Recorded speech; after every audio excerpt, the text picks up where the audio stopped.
Hello and welcome to Achievement Hunting 101. I'm FuFuCuddilyPoof and this is level 224.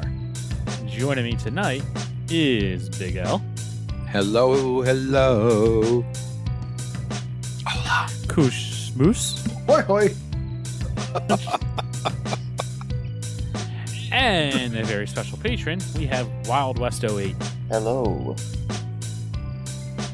How are y'all doing tonight? We're going to be talking all things farm together and simulation games. That's why we have Nate here with us as well. Yes. There's That's a lot what I was of hoping pigs. There's a lot of pigs in Farm Together. You mean I tried to say that automated the last time I simulation, was right? here, was that we could just all talk about management games and for the next hour. See, I'm not seeing a problem with this. Weird. My Xbox just booted up. That's so weird. And it's And then, what happened when the pig told a joke? No, it's what do you call a pig that tells a joke? What do you call a pig that's a comedian or something like that? oh, man. What is it? Oh, stay tuned till the end of the episode and see if we remember to answer that. All right, if you know the We answer, won't. There's no send way a we will. message, and Wild Not unless West someone writes on the doc. Wild West will send you a code There you go. for Love it. $08 or cents. So I have the real question for everyone. Oh. It has been a week since Halloween. How much candy has everybody eaten? Too much. Because I know you all have kids. All And the right. main reason I have kids is for them to go out and collect candy on Halloween. All right. Well, I got a bone to pick with the people giving out candy in my area. Not enough fentanyl. Jesus. Well, I can't top that.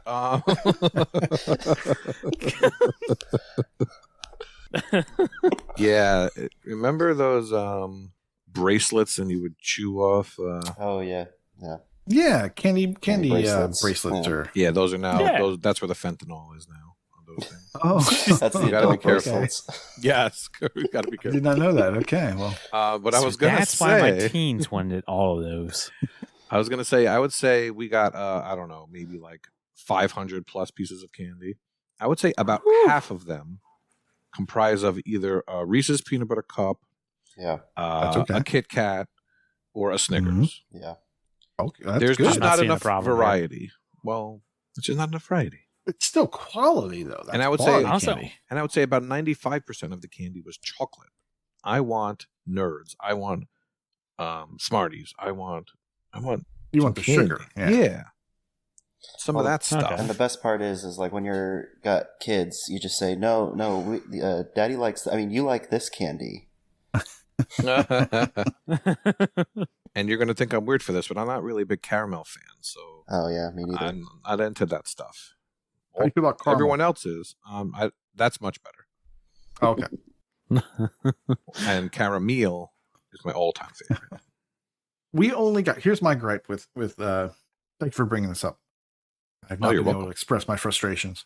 We only Let's hear got it. one 100 grand, Oh. and it was fun sized. Oh. Yeah, that's kind of becoming an old school candy now. I Yeah, love that's that. definitely an old school candy. No, stop. Really? My dad likes 100 grands. And there was no Ah. Butterfingers Darn either. it. They're so good. You know what? People just go. They go to Costco or they go to the supermarket and they just buy the big bag. Yeah. They're not buying 100%. good stuff. They're just grabbing the big bag. Yep. And you know Like, what? You know what else Done. there was a lack of? You know those little ones that you would get the Hershey's and Crackle and Crunch? Oh, yes. Yeah. None of that Yeah. stuff. Mhm. None of that stuff. They don't have those anymore. I just had No, one today. I Yeah, I wanted- didn't really get any of those. No, I want like those nuggets, the Hershey's and almonds. I love Oh, those. yeah, those are good. Yeah, I got like none of that stuff. I mean, the kids got none of that stuff.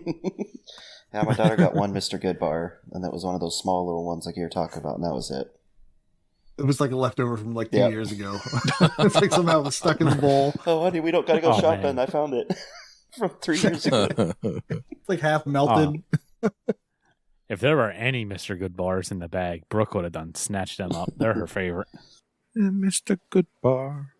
Man, now that you think about that, I did get mostly chocolate. I didn't really get a lot of like sweet stuff. I don't think I got any nerds now. Come to think of it, not that I got that much candy. And it also made me think about commercials. Did I talk about this last week? I don't remember. I don't think so. I don't think so. Because I said to my son, I said, what would you do for a Kit Kat bar? And he looked at me like I was crazy. And I said, this is the kind of stuff we grew up with, where like all these For a Kit Kat bar? You never heard heard that? that? That's a Klondike. No, it's a Klondike bar. Oh, No, shit. I've heard No, what would wait. you do for a Klondike bar. I Yeah. messed that up. Wait. It's, what is What's the Kit Kat one? Take a I had break. it right the You can first edit that time. out, right? No, you don't edit I that can out. edit that out. Don't edit it Oh, out. no. I'm not going to. I make mistakes. It happens. Isn't Klondike's from the 50s too? wait. From when you I were mean, there? that's why your son never heard of it. No. There was a Kit Kat one, and I had it right. Give me a break. There, yeah. Yeah. Oh, yeah, that's it. Yeah, break me off a piece of that Kit Kat bar. That's exactly what I meant to say. That's what I said. Frisky Feast. I'm sitting here trying to explain to my daughter the left Twix, right Twix meme. Oh, yes. What is that? I asked about that. I assume they're the same, but there's just... It's just a joke, Yeah. right? They say, oh, this is the left Twix factory, and this is the right Twix factory. The right is much better, though. I don't know. Tell you what, they're not worth today. the meme. The right is not better today. Maybe Pride one is Florida, not maybe. worth the joke. All right, never mind. Yeah. Candy. Now we look forward to the best holiday of the year, Thanksgiving. Yeah, for Where we someone's have famous food. sandwich, right? At Wawa. Food, family, Oh. and football. The moist Yes, maker. thank you. No presents. It's No Wild religion. West is right. It's What? time to go to Wawa and get a gobbler. What the heck is that? Oh, it's behind the Wawa. Yeah. There's, In the back alley? Is that with the guzzlers? I'm sorry, with the guzzlers, the Sheets guzzlers, and the Wawa gobblers. Yeah, yeah. Oh man. I haven't had a guzzler in a long time. What are we talking about? Achievements? Max Um, Payne. Games? Convenience stores. Are the so That's what they call it nowadays. are the gobblers out now? I don't know. Wait, there's Okay. That's guzzlers actually and I don't know, gobblers? Is this I've been Willy listening Wonka? to some old podcasts, and I remember you guys talking about it last year around Thanksgiving time. Oh yeah. You could tell us word for word what we talked about last year and we would have no clue. You for real though. So we'll just repeat ourselves and it'll be fine. Yeah. We'll just repeat ourselves and it'll be fine. Ba-dum-ps. Is that internet still The working? people over in the there? back. One more time. All right, No, I can that's- feel they don't beat Michelle that. yelling Yes, at us. Michelle. The hatred from Michelle. Yes, I can feel her yelling at us, saying there's too much food talk to move on. I can feel the So- stare. Yes. Yes, but when you see this question, you'll understand why. It's horrible. Oh, Wild West did it. It was a I- good question. All right, the question for this week says, with Words. EA entering a partnership with Marvel for 3 superhero games, which character and genre would you like to see? It can be DC or Marvel. But wait, there's more. We've asked this question before, sort of. So, what existing game or series, sequel, and genre would you like to see? Let's kick it to L first.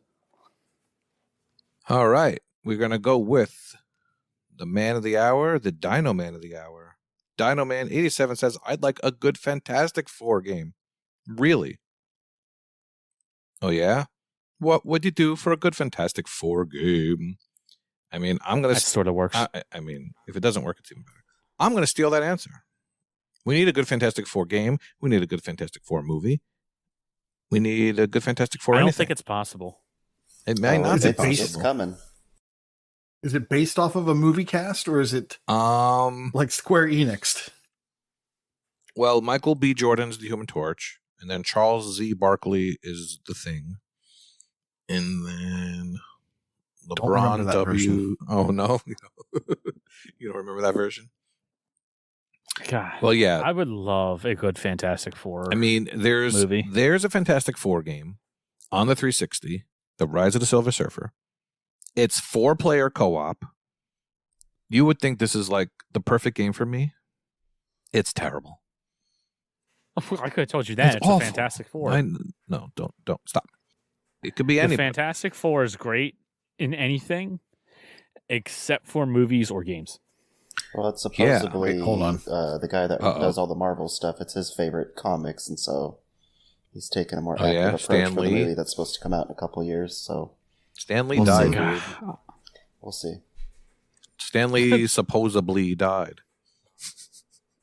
Supposedly. That's me making fun of Wild West. It's okay. Supposedly, they're going to be in the MCU, right? Like, I haven't seen the last couple. I know that there's maybe some cameos or something, but I don't know. The last Fantastic Four movie was Oh, absolutely forgettable. I saw that in the theater. Well, anyway, we're talking about games. We need a Fantastic Four game, online multiplayer, lots of supervillains, lots of special abilities. You can make it like It's not just a Borderlands match for all four I game, care. though. Make it like Borderlands. I don't care at this point. Give me some fetch quests. Give me Thing and his quips. Let Human Torch fly around. Because Dino Man also goes on to say a new Ultimate Alliance game that isn't exclusive to the Switch. Yes, they did get the third Ultimate Alliance, and I think I heard, I don't know, nothing about it. That's not bad. It's not bad. I'm still in the middle of it, so I can't. That's my high grade's praise, incomplete. my friend. High praise from you. The first two games were not bad. You know, they were like 4 out of 10. They should be amazing. They're 4 players. You can pick any superhero, and they're just punch, punch, punch, punch, punch. They're just not much to them. The controls are ganky. It's just horrible. Ugh. All right, we're going to go on to Mr. Vulgar Latin and says, give me a Justice League Unlimited answer to Marvel Ultimate Alliance. Or for the Marvel side, a Punisher, first-person shooter, and third-person shooter. Wow. Yes. All good Punisher. suggestions. Well, Punisher, of course, is the 32nd most popular Marvel character. He is a vigilante, and he does bad stuff, and Spider-Man yells at me, goes, stop, you can't kill people. And he's like, yes, I kill people. My wife and daughter died, and whatever, you're all going to die. Yeah, Punisher's awesome. I agree with both of his Back answers. when I was growing up, Punisher was the cool, good guy, and it was Punisher on Marvel and Lobo on DC were just like the cool anti-heroes.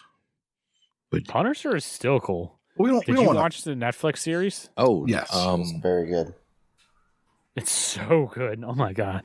Hopefully they bring it over to the new Marvel stuff.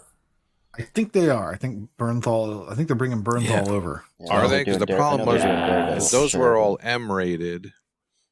So that's we need a good M-rated Punisher game. Yeah, and Yes. I agree with the third perder. Third perder? A third perder shooty. Third perder part of the his answer there. I think a third person shooter for Punisher is better because then you actually get to see the Punisher. Good call. Oh, you want to see his buttocks? I do. I You know, if I'm understand. going to spend I understand. 20 hours behind the character, I want to see his butt. His buttocks. His naked And maybe butt. he'll put a Punisher skull on his butt, and you could customize it. Yeah. One on each cheek. Victoria's Secret right in the middle.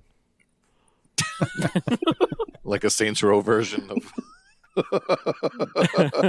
Punisher. Oh, jeez. And Mental Knight says, I would like to see Hulk at the helm of a management game where he is so frustrated the whole time of being shackled by the game. Ah, Mental. Maybe maintaining inventory at a craft store. Well, Like I think you handling just Fabergé eggs. I think you perhaps. just I'm won. so confused with this answer. He just won the game. Hulk mad, management bad. Yeah, I could see it. I want to hear more about this game. I need a full store narrative. Well, obviously he sells like t-shirts and purple pants. T-shirts. Helms the spandex. So he's like working at the Hot Topic, like talking to all the kids. As long as it's not Smart Hulk. Smart Hulk is awful. All right. Well, I guess for my answer, I'm definitely I'll just copy the Fantastic Four answer. You know what superhero is wildly underrepresented in video games? Spider-Man. It's unreal. We need some more Spider-Man games. Maybe like Not wrong. maybe like Rocksteady or something could make a good Spider-Man game. Like, I don't know. For Xbox. I would say for Xbox. I think that's a good idea. We never get anything like that. I don't think it could work. No. So What mad. about- I'm so mad right now. What about a Miles Morales game like Costume Quest? Who's that? Who's Miles Morales? Yeah, who's Miles Morales? Never heard of him. Okay, that's fine. I don't even know where you're going with this, but I don't know where I'm going with this either. if you're trying to make me mad, it's working. Oh, you wouldn't like Big L when he's angry. They'll come to my store. No. Do like lemonade on a hat. lemonade stand with the Hulk. Oh man, we should all come together and make a game as a community. It'd be awesome. Oh, I don't know if that would go over well. Let's go to Wild West next. Nice. All right. So the patron answers are always the best answers. So we'll go to Chewy first. He says, Well, you Hold are a on. patron, That's so I'm true. sure your answer will be the best. Wait, I think he just dissed on us. "Oh man." Chewy says, Hey, wait "I'd a love minute, I to just see got a that." new Deadpool game. The first one was okay, Yes. but ultimately nothing special and largely forgettable. I Wait, think it was they could fun. do a lot more blending over the top superhero action with a lot more humor and fourth wall breaking meta stuff than you see in other games."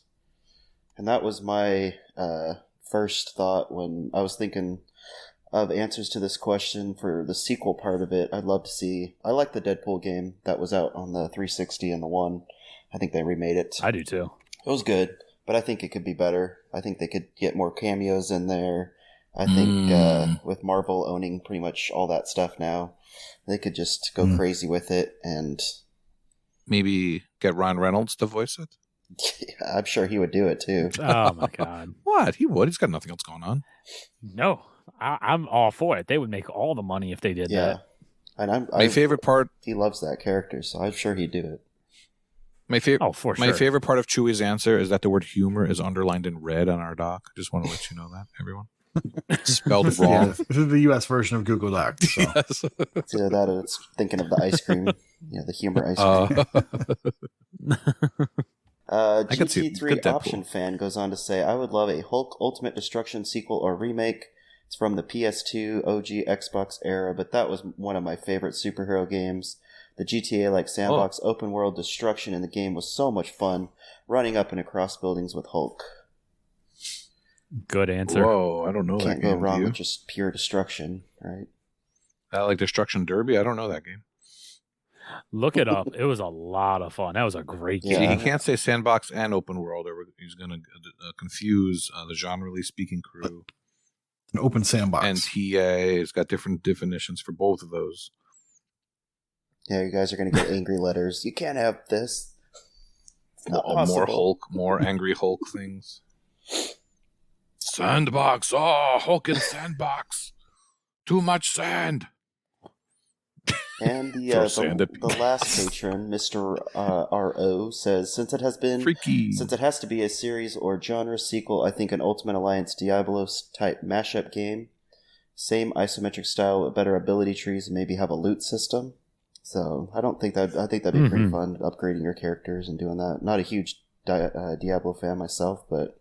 Because it's boring. It's kind of surprising that there's not more games like that because that formula is so easy. Yeah. Just copy Diablo, reskin it with Marvel, sell millions. Exactly.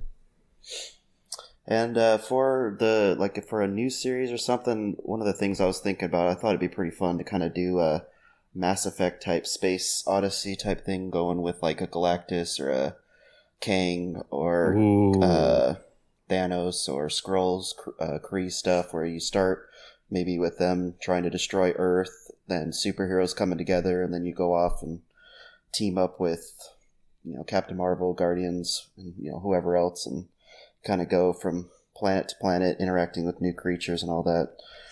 That was kind of I love that this. would be something that I would really enjoy. I love that. That Mass Effect Thanos. Yeah, I'm in. That sounds great. You have so many space big bads in the Marvel universe, or you could even do it on the DC side too. You could go through and do anything on them. A lot of them are space oriented as well, so maybe. Oh, you could have with what's his face, Brainiac. Yeah, or what's that one guy that broke Superman's back? I'm trying to think of his name. Doomsday. Dark Side. Darkseid, that's the one I was thinking of, yeah. No. Pretty sure it was Doomsday. Doomsday. Or Doomsday. Darkseid was his dad then, right? I'm not even a DC guy. Darkseid was a Pink Floyd thing. Come on. Oof. Well, Doomsday's the one that killed Superman. Yes. That's You're thinking of Bane breaking Batman's back. I know that. Well, yeah, but I think Superman had his back broken in the comics too. Oh, all right. Sure. Did he? I don't remember that. Yeah, I'm sure he's crippled and But I guess that can't kinda makes sense. walk ever again. Oh, too soon. My bad. Jeez. Oh, I get it. Leave him, All right. leave him alone. Hmm. Terrible. Jeez. What? All right. I'm going to go ahead and read off the next couple of patron questions. Didn't mean to paralyze you. The first one is from Rocker Dude. Oh, gosh. He says, I just want Marvel Heroes Omega to come back. I mean, this Why? is the answer above the Diablo type. That's what Marvel Heroes Omega was. It was Marvel Diablo, and it was good, and they killed it because that's what they do. See, I never played it because when everyone started getting into it, they're like, oh, yeah, it's going to be dead in 6 weeks. I'm like, all right, well, I don't want to start it. Yeah. Because then I'm going to know what I missed. X the Hero says, I love a Jessica Jones game in the style of a Sherlock Holmes adventure. Some mysteries to solve, some baddies to beat up, and some cool parkour traversal. Could have a drunk meter implemented to affect gameplay with pros and cons. I love this answer as well. Speaking of the Marvel Netflix series, Jessica Jones was also great. It was good the first season. The other two were kind of... Yeah, that last season was questionable in the whole. Yeah. Problem is she just doesn't have a big bag person other than the first season. Oh. Yeah. I'll give you that. The first season was definitely very, very good. Really like that. And then Freem chimes in and says, Squirrel Girl as a Tinykin / Super Mario Odyssey with Metroidvania elements, of course. Kenny, you're killing me. You're hurting my heart, Kenny. He's never I heard. don't know what? He's never heard Can't that. say Metroidvania. He's never heard that word on this podcast. Oh my Give him a god! break. He doesn't play those games. I also just like screwing with Nate. Yeah, that's true. Yeah. And then he also says, in honor of Fug, a new Marvel Hero Alliance or Marvel Ultimate Alliance in the style of the Ascent, because he loves that game. But yes, true. But it would also require you to restart every 5 minutes. That's the only way it could really capture what the Ascent was doing. As for my answer, I would. I have a bad feeling I've said this on the podcast already, but I don't remember from the last time we had this question. But I want Rocksteady to do a Green Arrow game. I would absolutely love that. I think Green Arrow, he's practically just a Batman, just not as cool or as good. But a lot of the same mechanics would work with, because it's just a dude with some stuff that can fight. It works so much like a Batman game. I feel like I could really pull that off. Or what I was also thinking of on the Marvel side, have you guys ever heard of Damage Control? Mm-hmm. Yep. Little management type game where you have to clean up after management. whatever big superhero, supervillain battle you have to go through. You have to manage your business and clean up the cities or whatever. I think that could be fun as well. Why Hulk have to clean? No damage. Controlling damage bad. No, just no damage in first place. This is the best show ever. And last but not least, we go to Nate. Okay. Oh no. Philip Wendell says, not that I'm a big, air quotes, fan of Ant-Man, get it? But I think the visual effects potential could make for a really cool game. As far as the sequel, I'd like to see another bully game. That's my favorite. That's not the question, Philip Wendell. That's not the question. Favorite. Strike that from the record. That's a different topic for another week. How dare you? All right. Well, he's just giving Moving on to you Mental Night next again. week's question / answer. Next week, doesn't matter what the question is, the answer is always bully, just so you know. We have a new running gag. No. Okay, Always. Mental Knight chimes in again and says, I would like EA to please make me an on-rails Music the Sandman game where the tonal quality would shift drastically based on which of the endless I had chosen as my character. All right, Mental. Sandman's not Marvel, is it? I mean, it's a comic. I have no idea what he's getting at. It's a He comic. just really likes the Sandman. Yes, it's not Marvel, but it's fine. Mental could just DC, answer every actually. question like 5 times. Yeah. Mental's, speaking of off the rails, Mental Knight, everybody. But I'm Tish again. So my answer, number one, everyone is talking about, Ultimate Alliance. Like that came up a whole bunch, and yeah, I wish that game was good. But L's, I hate to say it, L's right. It's just a button masher, just hitting A over and over and over again. That's all that game was. Unfortunately, it could have been cooler. Yep. And then of course they made a third one and didn't give it to us. Well, they gave it to Wild West, but they didn't give it to us. Just on the me Xbox specifically. ecosystem. Are you playing games for fun and not for achievements? How dare you? So I would like that, or kind of a cross between the Ultimate Alliance and Heroes Omega, because Heroes Omega was fun, but they kind of had the same problem that Ultimate Alliance did. You didn't feel like they were super special, each one of them. But it was closer. It was closer to me. It was a better game than Ultimate Alliance was to me, and then they took it away, which really kind of upset me. Well, I guess the thing that upset me is that I didn't get that last achievement because they took it away. I couldn't get everything, but I did think that was a fun game. What I would like to see, I think you're right, Wild West. I think a Deadpool game is probably what I want to see.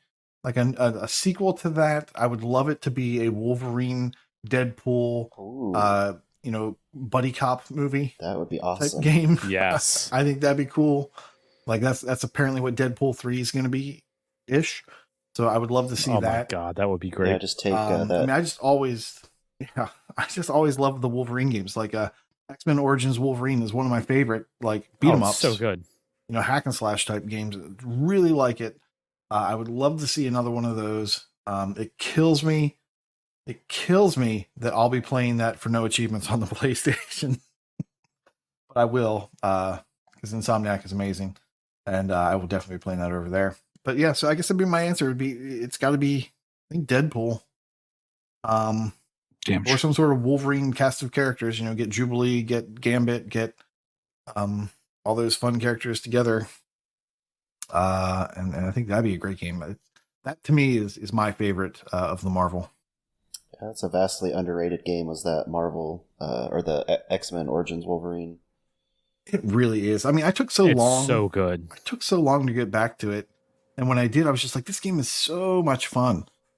It is. Well, you have, you know that Wolverine, he just doesn't care in the comics, and they show it there. But then when you get to the movies and you get to the video games, like no one's ever done it before until that game where you could see his, cutting arms off and all that stuff. And it was just awesome. And yeah, we won't talk about that end boss fight, but I cannot get that achievement. Everything but that hard because of that godforsaken boss scene. Everything but that boss fight was so good. And what they could do today, be so much better. It's funny, like as you started to answer, I'm like, oh, he's going to say X-Men Origins, and then in my mind, I'm going, what kind of a game could we have? That game, but swap out with another character, and I just can't think of a good character. Like I almost just want another one of a Wolverine too. Yeah. Well, the other thing I was thinking is if we do third-person shooter, I'd love to see like a Bishop or a who's the other guy? Or Cable. Like just have them like a running gun, or third-person shooter. I think those could show some potential too, like that. That could be really cool. But yeah, I'm excited for these 3 new games. I hope that they are, they really do something fun with them. I definitely don't want to see, Hulk managing Hot Topic. That doesn't do it for me. Bubbles burst tonight. Actually, So much Actually, I wanna change my answer. Pokemon. I don't want Rocksteady to do Green Arrow. I want Rocksteady to do Batman Beyond. We need a Ooh. Batman Beyond game. Sorry, Marvel only. No, Oh. no, we're making an exception. Oh. Well, the other question did say DC or Marvel. I'm just messing with him. Ha See how you like it. Batman Beyond. I don't. It's mean. Oh, I'm sorry. I feel bad now. Batman Beyond is very underrated. He Yeah. needs more love. That's the common Batman theme, right? Another video game character that's highly underrepresented. Need more Batman games. Always. Batman RPG. Or Batmobile. Batman Batmobile card kart game. racing. Batman Survival. Batmobile power washing. Oh, yes. You just power wash All right, everything in the now back. you cross the line. It must Never get mind. dirty. Yeah. Like How's it feel, Kenny? high-speed chases.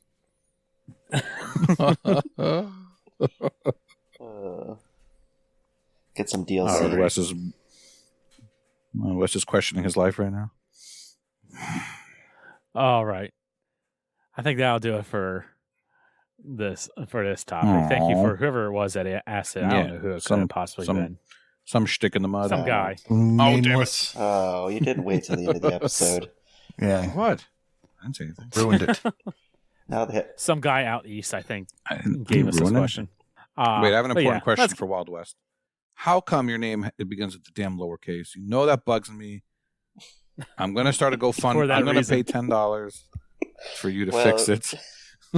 back in the day when It's I terrible. didn't know you, but I knew I was going to know you in the future. I Oh, thought, that's what why. the hell? Let me just do it. What am I gonna do to piss him off in the future? Take his $10 and capitalize the I. Oh my god! Or make it a number one. I did. I don't know why that's what makes you mad. The 08's worse. I did No, actually there have are someone 7 try to other buy ones. my That's- gamer tag once a long time ago. Really? What was that? I said I did have someone try to buy my gamer tag a long time ago. Back Was in it the Nate? 360 area. Nate. No, it wasn't me. No, it was another Wild West. It had some other numbers in there. He's like, I really like the number Will 08. Can I have it? Smith. No, you can't have it. I was like, How much did he offer? No, thanks. Just like $20. Yeah, that's Oh, not worth geez. it. Oh yeah, I would have done that in a second. You know how many sandwiches you can get for that? Like 2. Like, This is like back in the one. day, so that's like Especially in this 4. day and age. Oh yeah, Inflation back in the day one. you could get 4. Yeah, back in the day you could get 4. Yeah. Shoot, back in the day, you could have got like 25 tacos at Taco Bell. The big craving bucks. All right. Let's get into the game showcase. Nate, you're up first. Whoa. Okay, I'm talking about Vampire Survivors, and now I'm thinking we needed a Blade game. Like you could have Blade Oh, cool. Oh, yeah. Oh, yeah. instead of Wolverine. Maybe we go Blade. Yeah. Maybe. Okay, so back to the question. Triple H was in a Blade game. So Vampire Survivors. Oh my gosh, I cannot stop playing Vampire Survivors. This game has really just latched on and not let go. What is it? It is a roguelike Yeah, what is it? auto shooter. So roguelike Ah. meaning that you basically start over from, scratch every time you go in, sort of. But you can get permanent upgrades that eventually start to add up and make your character just better and better and better. And it's an auto shooter. So you are not controlling when you fire. Sometimes you're not even controlling where you're firing. And you're on an overhead view of a map, and you're just running around, and there are endless enemies coming towards you. Some of them will keep a distance, but for the most part, they're all just charging you like idiots, and you're just trying to take them down. As you kill them, there's a chance for them to drop a crystal, and that crystal is basically experience. If you go pick that up, your experience meter will start to fill. Every time it fills, you go up a level. Your base stats increase, I believe, but you also get the opportunity to choose from one of 3 to 4 different abilities. Some of those abilities are weapons. You have 6 weapon slots, and some of those are, I guess, just abilities or buffs to you. Things like increase your fire rate, increase like the area of effect of weapons, increase your ability to your radius for like a magnet to draw in the XP crystals and that sort of stuff. And so you can upgrade these abilities as you go through by leveling. Sometimes you'll kill a special enemy that's, either larger or glows blue or just looks different. It's not like the standard enemies that are running around, and they will drop a chest. And when you go to pick up that chest, it basically a little lotto wheel spins. Sometimes you get 1, 3, or 5 items. You don't have a choice over them. You just get them, and you get some gold. When you start out the game, your character has no buffs on them at all, and they have a dagger, and you're probably going to die pretty quickly. But as you keep playing, all the gold that you earn in that level goes into your bank. You can then spend that outside of the level to increase permanent stats. And so you can have like your speed, you can have some of those abilities that you pick up, you can actually increase your base stats as well. So like you can add like a magnet to your character so that the radius that you can go to pick up gems gets increased as well. You can increase your health, your health regen, those sorts of things. So as you play the game longer and longer and longer, and you get a lot more and more gold, you can basically max out all those stats. And that's where the roguelite ability of this game comes from. So every run, you're making progress. It doesn't feel necessarily that you didn't make any progress. So that's one of the things. That's one of the good things about this type of game, and in this game in particular. As you're going through, this game is really good at just giving you unlocks. When you get to a certain time limit per level, you might open a new character or a new weapon.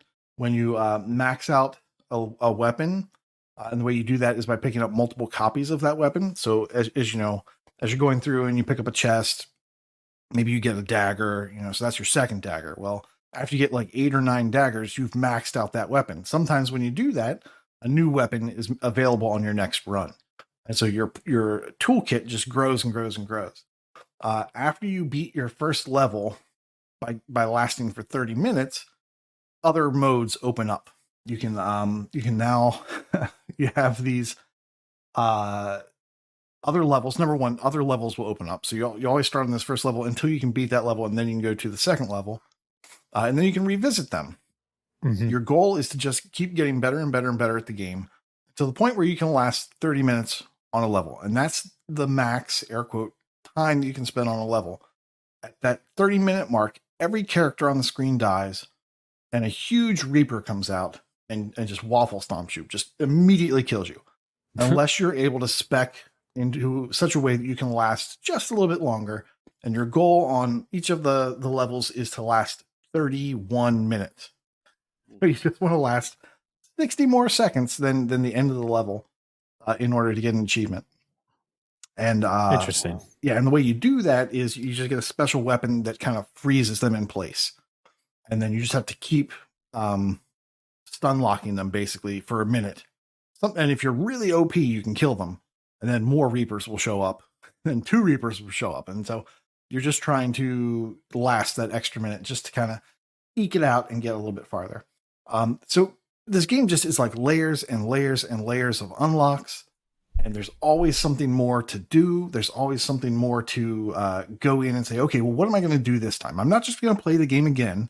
I'm going to go in and try specifically for something different. I'm going to go for this character, or I'm going to go for this weapon, or I'm going to try to get 6 weapons. One of the other things that's really important to progression is after you get far enough into the game, you can start to evolve your weapons. So that means that, number one, you get a weapon to its max level. And you also get a paired item that goes with that weapon. So like a dagger, and I think it's a bracer, I think a little glove. And that glove lets you, I think it lets you attack faster.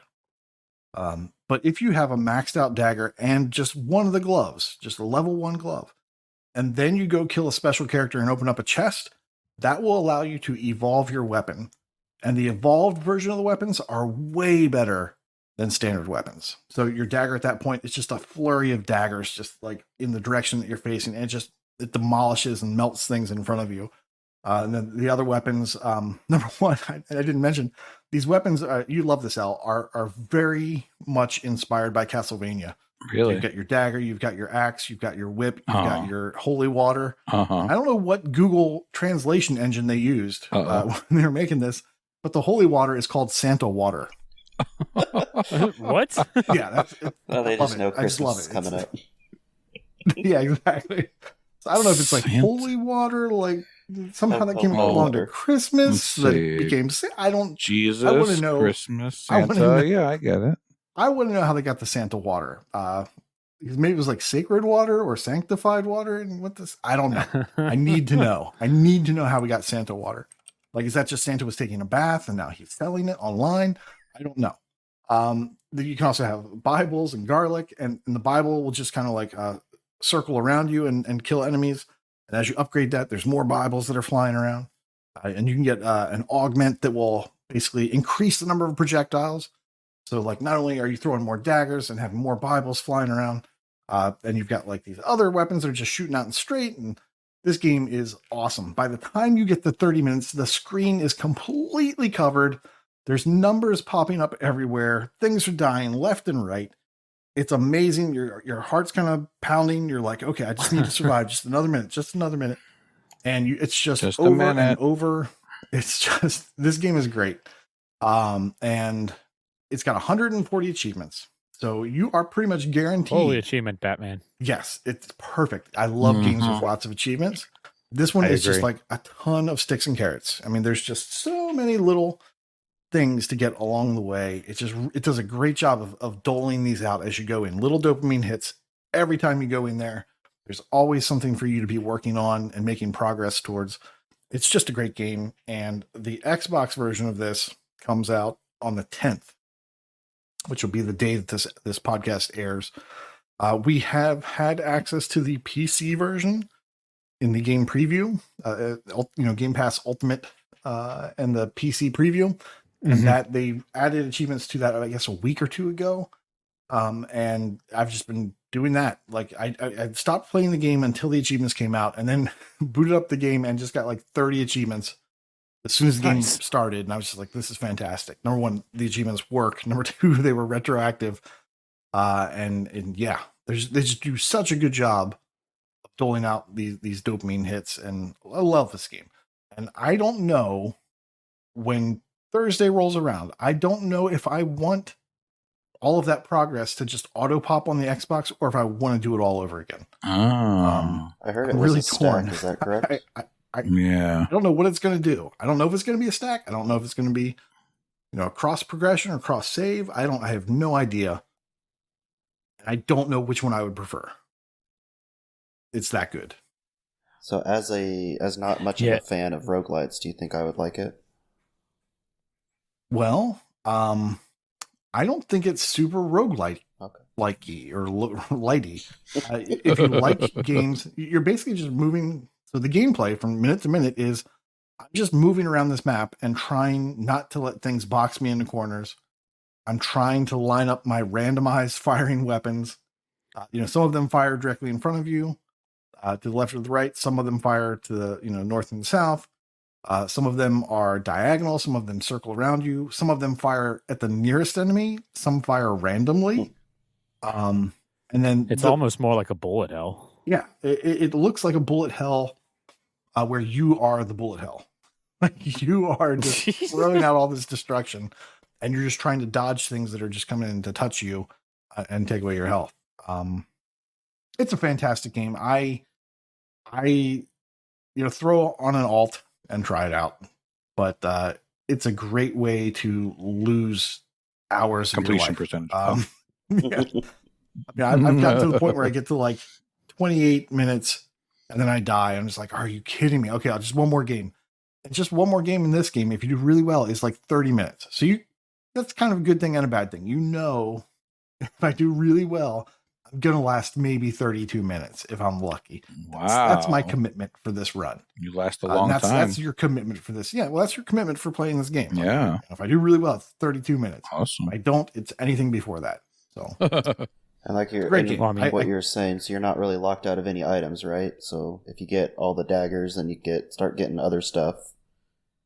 Yeah. So like I was saying, like you start from scratch every run. Mm-hmm. Like all your weapons are down to, you don't have them. Like you have to go in there. You start out with whatever character you start out with. They have a starting weapon, and then they have some stats that go along with them. Some of them are really fast. Some of them have multiple revives. One's like really slow, but it has extra projectiles. So you can pick all of those and whatever is your play style. If you're going for the achievements, you're going to have to play with each of them and get them to a certain level or a certain time alive with each one. And that's part of the, okay, this is what challenge are we going to do next? Okay, I'm going to try this character. I'm going to try to survive for 15 minutes. And that's a goal. You go do that. I don't remember what question I'm answering, but again, would you like it? I hope so. Are there chum eggs? There are no chum eggs, but so each run you start, like I said, your weapons are zero based, and then whatever you've unlocked is randomly available to you. You might be able to get it. It might come up, it might not come up. And then you can pill for that. You focus on getting one and getting it really strong, because if you try to build out your inventory, by the time you fill every inventory slot, they're all very low level, and you haven't been focusing on one to make it really strong. If you do that, you stand a good chance of getting wrecked, because none of your weapons are powerful enough to take on the enemies at that point. So these are just the things you learn as you go along. And I mean, if you like that, if you like to try to figure it out, and you like the way the game constantly keeps evolving, then yeah, I think that could be something that you'd find interesting. Yeah, this game, I am very, very, very, very excited that it's coming to console. I've been really wanting to play this, especially because this looks like, I don't know if you guys have ever played I Made a Game with Zombies in it. It's very much like that game, and I adored that back on the 360. One of the summer of arcade games, I think it was, or something like that. It looks a lot like it, but like much better. Sounds intriguing. So yeah, I cannot wait for it. I can't wait for this to come out on console. I don't want to play on PC. I just haven't. But the way you're saying it sounds like I should have.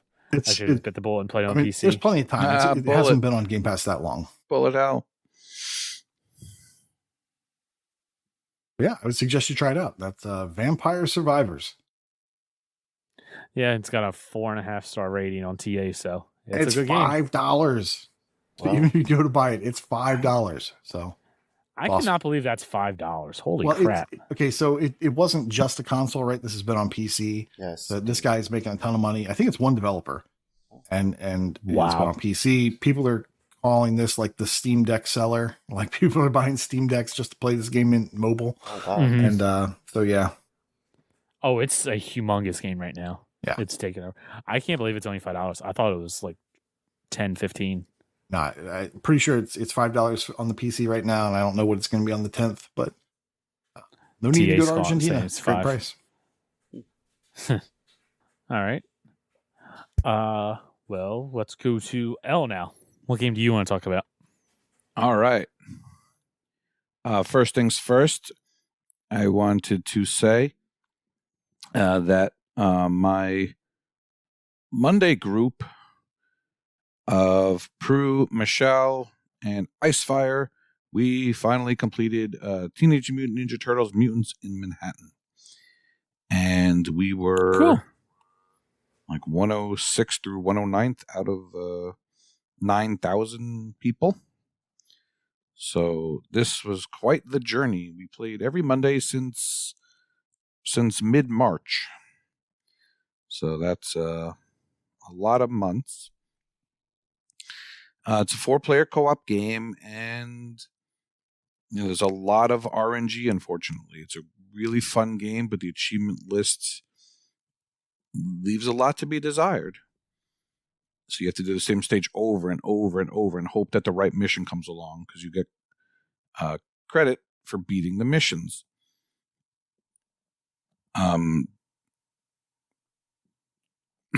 So yeah, we just wish the achievement list would be a little better.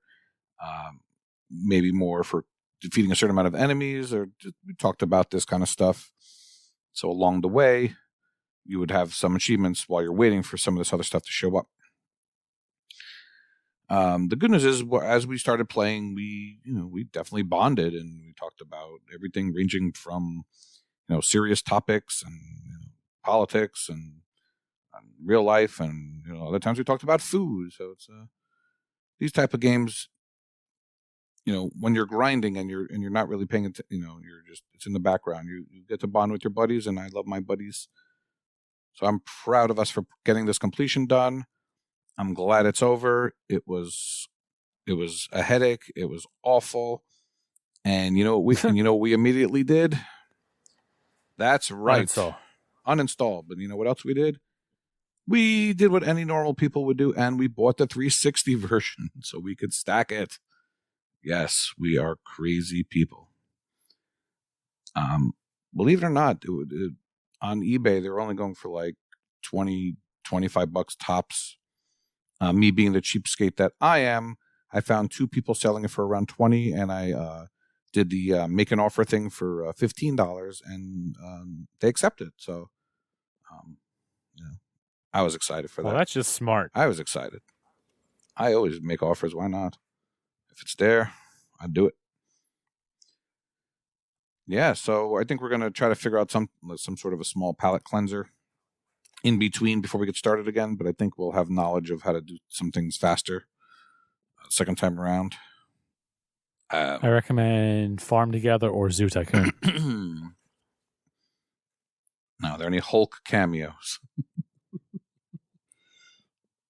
Hulk Together. Hulk just tramples over everything he just did. Oh no, must start over. Oh no, my onions. My tomatoes. My tomatoes. Old man Hulk.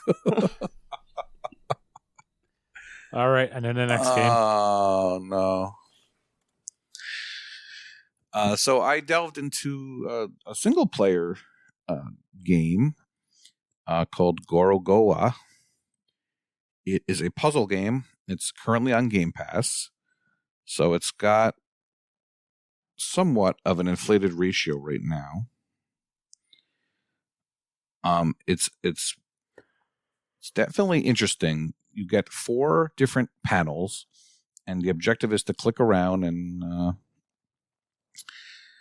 move the panels around and click on the stuff going on. And it's hard to explain, but you're clicking around a lot, and you're trying to make stuff match and make stuff in one panel go along with something in another panel. And in the beginning, it's easy, and then after a while, you're like, okay, this is confusing. Let me go find a guide. And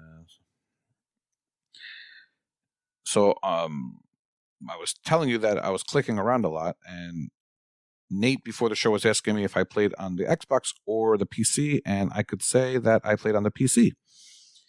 Now, I used a mouse, and there's an achievement for beating the first chapter, pop fine. Achievement for beating the second chapter, pop fine. And then there's another achievement where you have to do it on your first try. So I popped open a video guide, and I wound up getting that done. You're allowed to pause and just go along with what you're seeing. So that popped. And then I went and I beat the whole game. And what I didn't realize is that the achievements for chapters 3 and 4 had not popped. And then when I beat the game crashed on me. So that's a good sign. I have mixed feelings about this because I enjoyed what I was doing.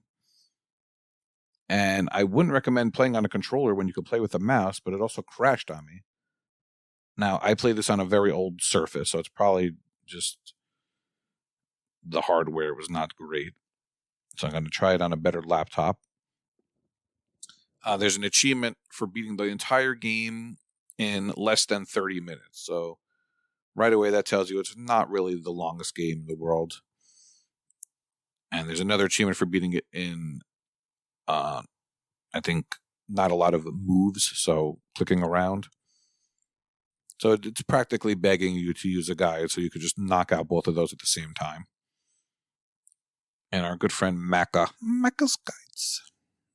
insert laughing noise. Has a nice guide. So I guess you can prop it up and follow along. The only problem is normally you might put a guide on like 0.75 speed, but then you're losing time if you do that. So you got to figure out a way, maybe pause and then do a few things and then pause and then go along. But yeah. It's a very interesting looking game. Yeah, if you're taking a look, it's definitely different. You're moving panels along. It's very artsy fartsy. There's no dialogue, no words. It's just all the game's story is told in pictures. You're basically trying to find keys. Just use the guide. Yeah, normally I would say try to figure it out on your own, but yeah, you probably want to use a guide. I mean, if you can figure it out on your own the first time and then use a guide to get it done in 30 minutes, that's a good compromise. But yeah, I'm hoping this looks like a game you should just have a guide going into. Yeah. No reason to try it. Well, I think it's a kind of game where if you go in and just intentionally guide it from the start, it's like, why are you? It's defeating the purpose. Yeah. Why are you even playing this game? Like, I think you should try it first. And I think, it's all about perspective and when you move the things and like, oh, cool, I can zoom in if I do this thing. Like, so that part's really fun. But yeah, it starts to get crazy. Yeah. When it starts to get crazy, yeah, I can see. Usually games like this are easier for longer, I guess is what I want to say. Like you can figure out the first half. It's hard. Yeah, or like just don't have a learning curve. Yeah. Like just have it be the experience and make it short and sweet. And, hey, that was a great game. And, this doesn't need to be a 5-hour right. Mensa test. So I agree with that perspective. Wild West, have you played this? I haven't. I had a friend that played it and said it was a decent quick game, so it was on my list. Probably just wait for the inevitable, oh, you've got 2 weeks to beat it. Oh, I guess I should beat it now. My man. Seems to be what I've been doing lately. You just made Nate's top 5 his MySpace list. What do you call this? MySpace list. Hello, actually, 1990s, and how have you been? 1990s. This game actually came up in the Discord, interestingly enough, a couple days after I played it. Because the new Monkey Island game, available on Game Pass now, has an achievement for a speed run again. People are not happy about this. Because much like what you're saying, it just defeats the purpose. You want to be able to explore and figure things out. And it's impossible to do that on a first run. So if you're doing it on a secondary run, it's just pointless. You know the answers. You're just doing it fast just to do it fast. So it makes no sense. And people are saying, was there anything like this in other games? Not only for the speedrun, but for the doing a certain amount of moves. And then Gorogoa came up. So it's a well-known game. It's one of those where I've said this a lot. I think the title is stupid. It doesn't tell you anything about the game. If you just scrolling through, you would probably pass over it based on the title. But it's a unique little puzzle game. It's in Game Pass. It's an easy completion. And if you could use a guide if you want to. So, there you go. That's Gorogoa. Gorogoa. Play it right now. There it is. There you go. All right. There you go. Let's go to Wild West next. What game do you want to talk about? I would like to talk about a little unknown indie game called Assassin's Creed Odyssey. Nice. I don't know if y'all have heard of that one before, but tell us tell us the class about real games. Tell us all about it. Yeah. Oh, well, you want to hear all about it? Let's see. So we've got about 20 hours. So let's start digging through the Assassin's Creed history here. 20 hours. Somebody else just is going to need to edit. That's just finding the flag. And I was going to say that exactly. I was going to say that's just the first game. Let's go. No. Every year I usually kind of take in October, November, I take a 1 week vacation from work just for video games. I play a game that's kind of a little bit longer to get a big chunk of it done. And this year I decided to do great idea. Odyssey. Yeah. started a couple years ago. It's great. I did Far Cry Primal in 1 week. It was awesome. What did I do last year? Can't remember, but this year was Odyssey, which even taking 1 week, I mean, you put... Must have been memorable. Yeah, that's true. Even 1 Origins? week, it just didn't even put much of a dent in it. It's a massive game. I know last time I was on, we talked about Red Dead Redemption 2, and I thought that was a big game, and this just feels like it blows it out of the water. It's just... Wow. It's massive. I mean, you just... I enjoy it. I've always enjoyed the kind of mythical, Zeus and Apollo and Ares and all those different gods and that culture. And this definitely, if you're into that at all, this leans very heavily into it. Does a great job of having different atmospheres in the game. You can sail around on your boat that you get pretty early on. You can visit a bunch of different islands. And you can do side quests on each island, and you can spend hours and hours and not even touch the main story if you want to. But the main story has you can choose a male or a female, and I believe the people that kind of keep up with whatever's left of the Assassin's Creed storyline said that the girl is the main character for this game. Her name's Cassandra. Yeah. Yep. Odyssey. It is. Well, terrible. Yeah, it is. Terrible. Go It ahead. is a she. Move Yes.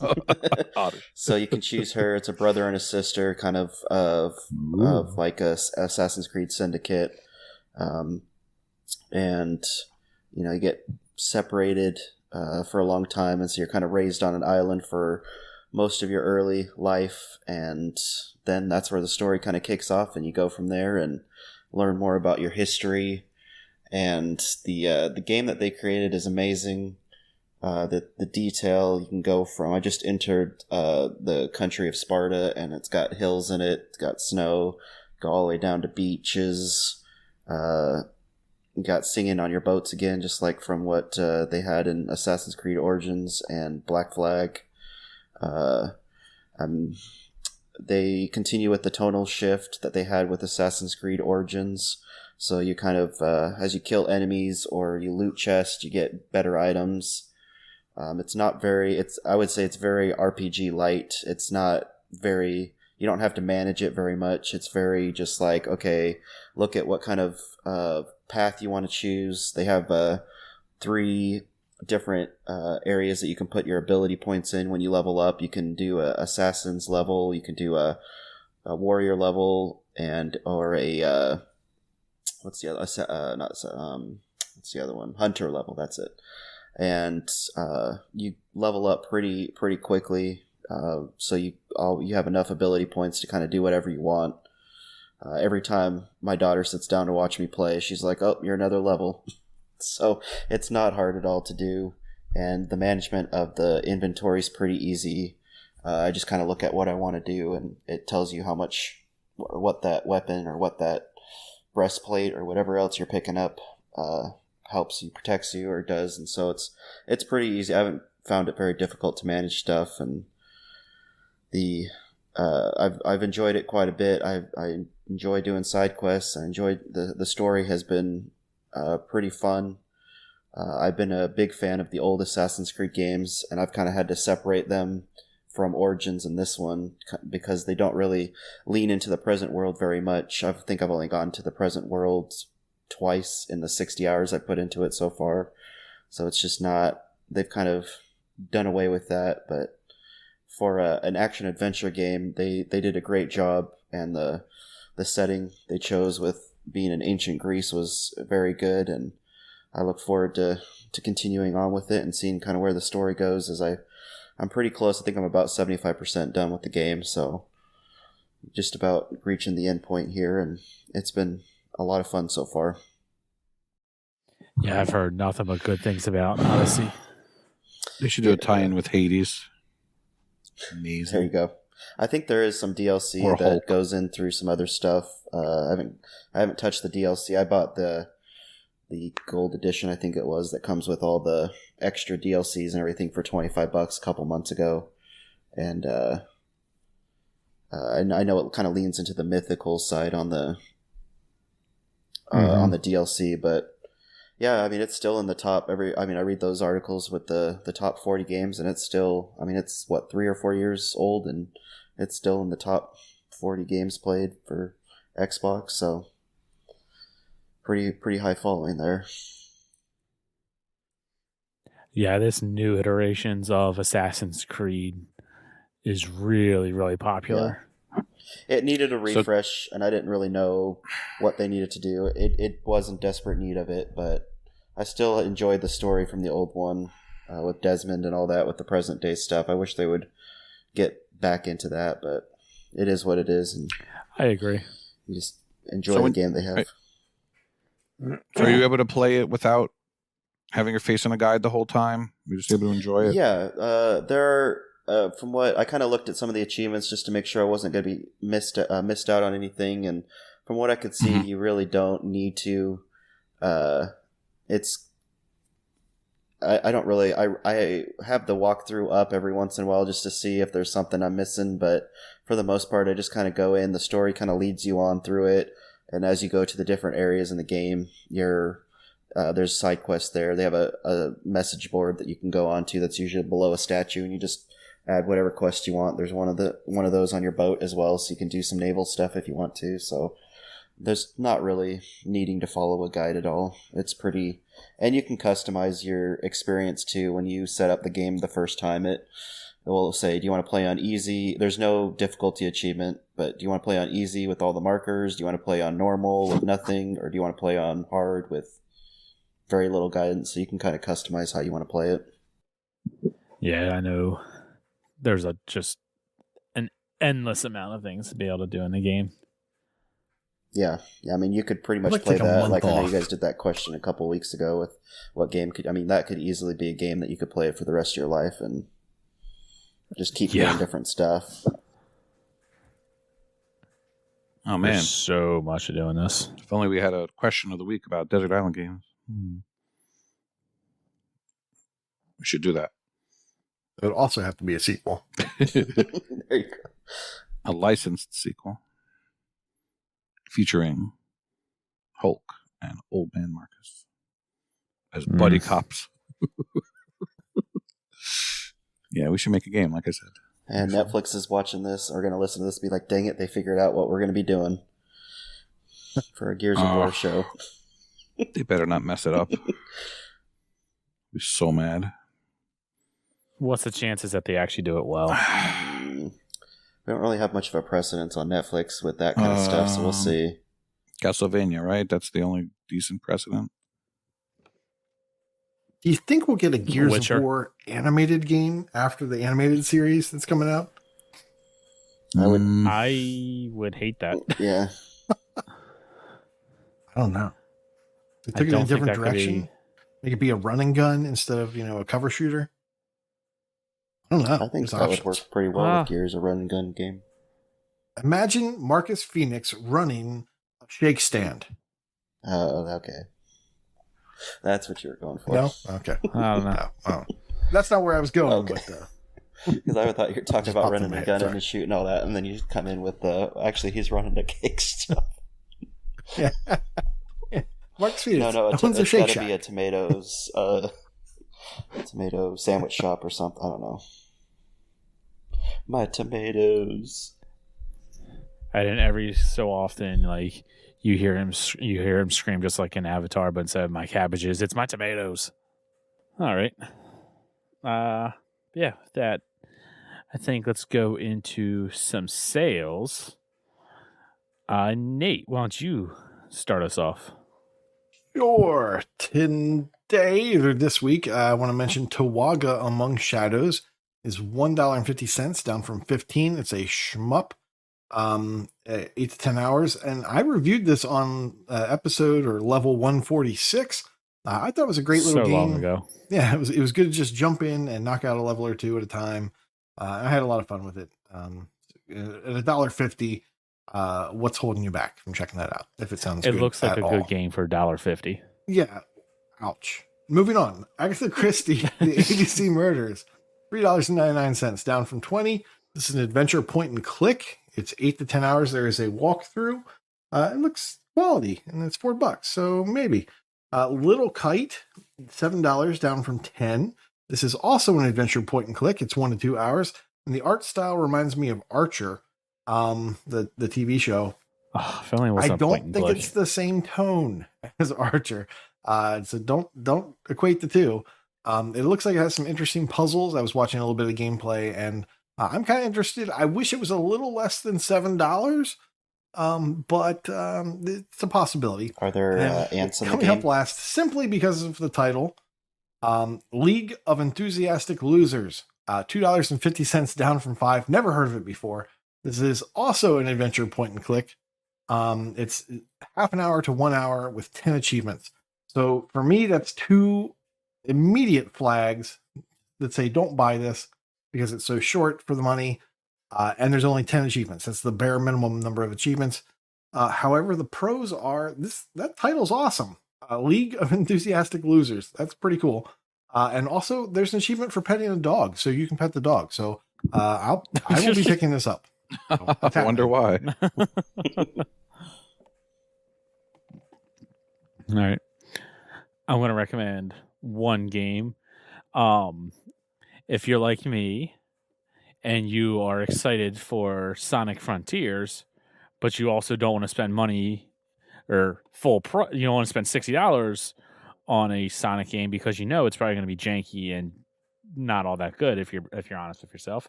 Sonic Forces is on sale for $10, and it's a bundle where you get the Shadow episode. So whatever it is that has, don't know, but you get it all for $10.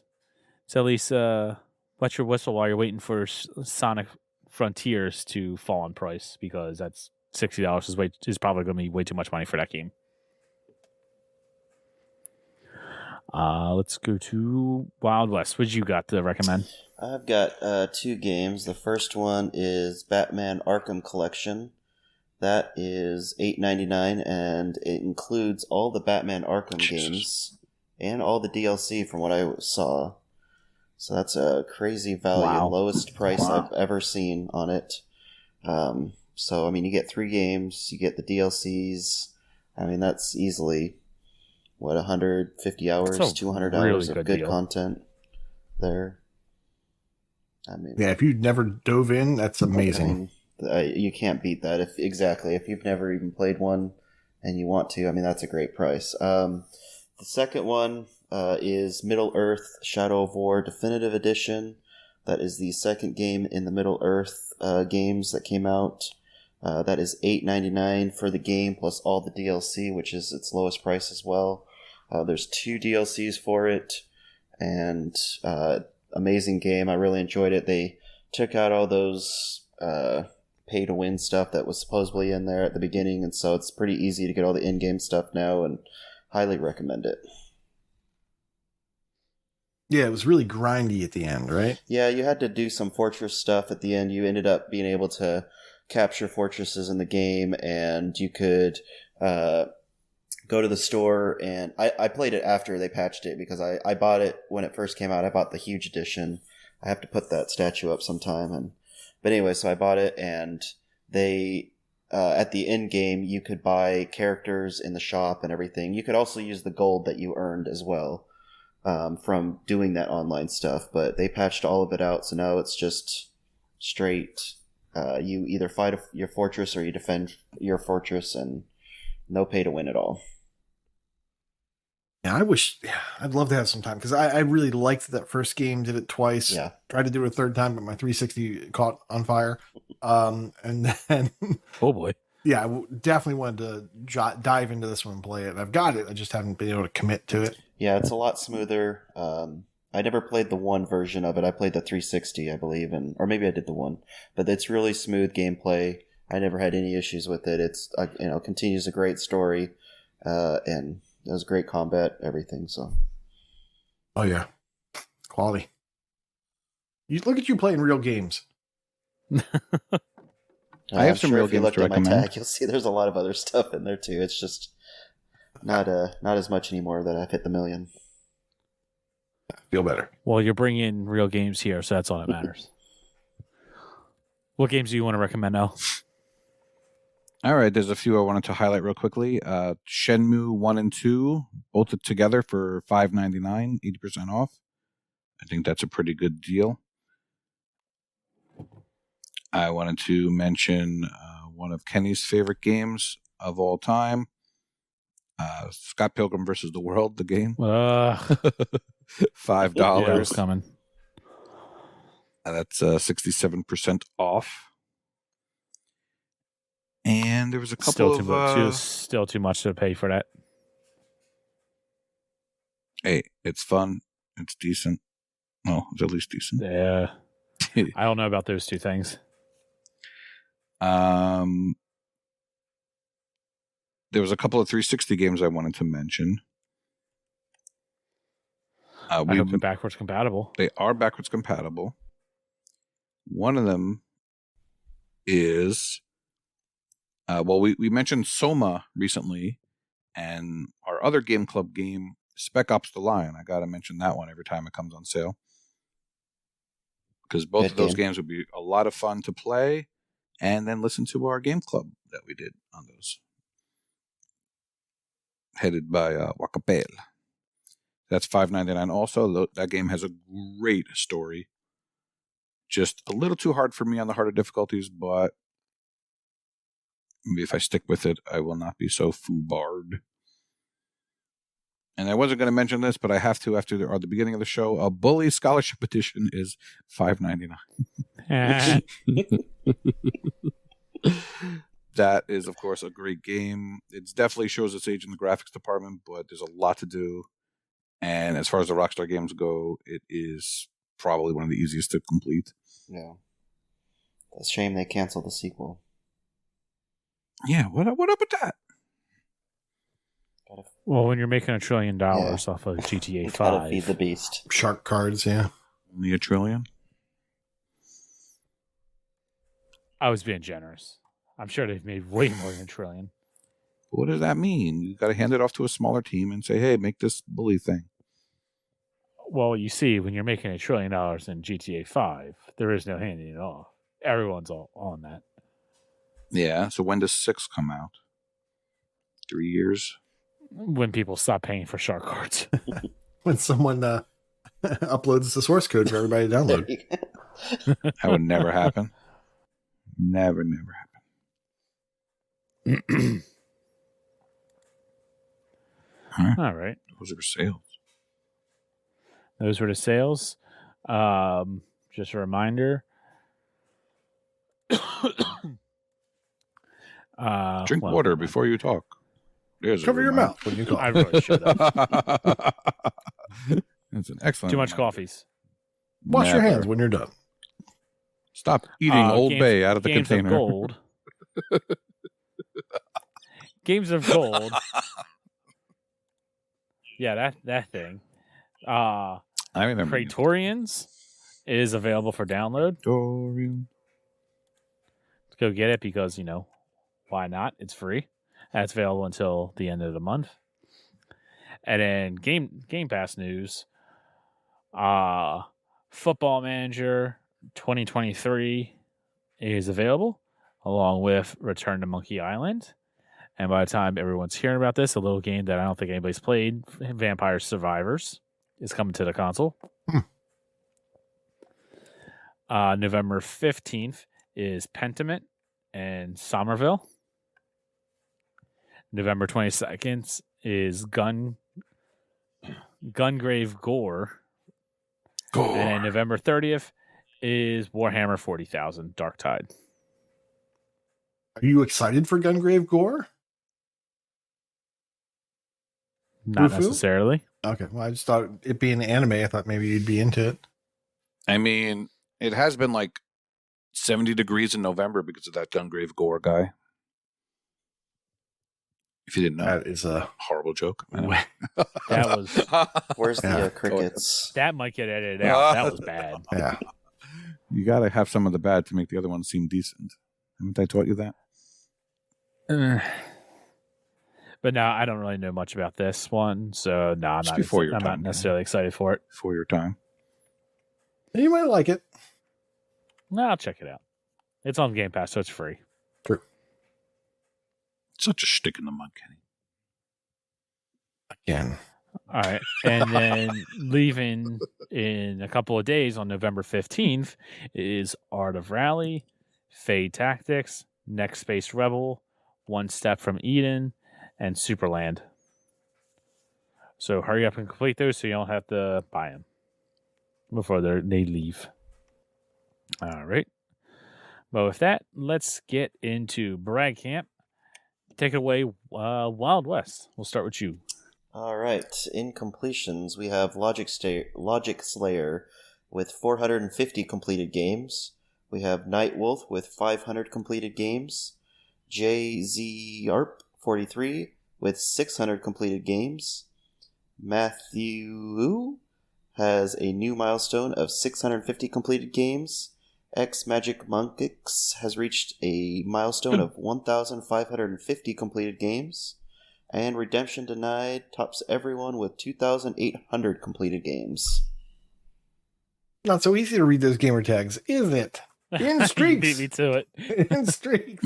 Redemption Denied is currently on a 50-day streak, as is Ace, which is really easy to read. AS Unknown 1 with 450 days. Sanek with 450. Ben L72 with 600 days. Jeremy DJ with 1,150. Sniped by a Girl with 3,300. Blue Thunder 7398. And someone's covering up the number, so I can't read it. Thank you. 3,450. And Big L is currently on a 3,600 day achievement win streak. Oh, the loser. Jesus, hell. In our anniversaries, we have Fister Roboto with a 1-year win streak, Ems Fergie with a 1-year achievement win streak, and Unky Tim Fu with a 6-year achievement win streak. Wow. You guys be crazy. Very. In Gamer Score, Crunchy Goblin 68 has hit 250,000 Gamer Score along with Surf Biscuit. Mad Lefty 2097 has hit 400,000.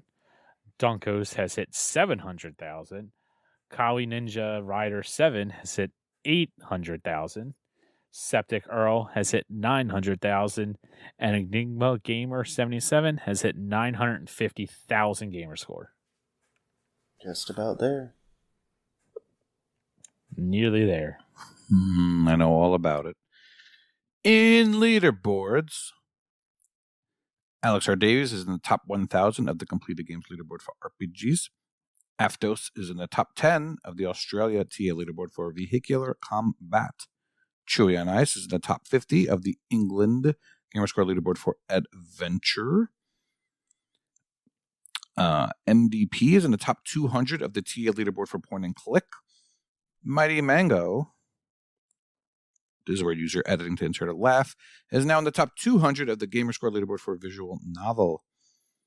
Retro Chief is in the top 5 of the Gamerscore leaderboard for point and click and number 1 in USA TA leaderboard for point and click. Get on that new Monkey Island there, Chiefy. Survivalist is in the top 5 of the USA Gamerscore leaderboard for survival.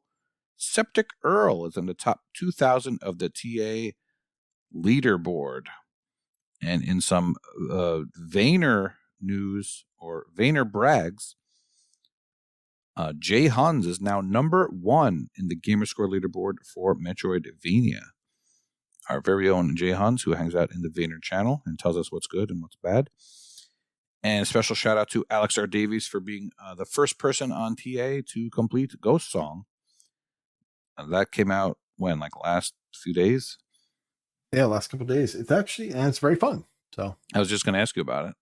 What are your thoughts? Yeah, I enjoy it. I was a little concerned with the gameplay videos. It just looked very wooden in the movement, but it does not play that way at all.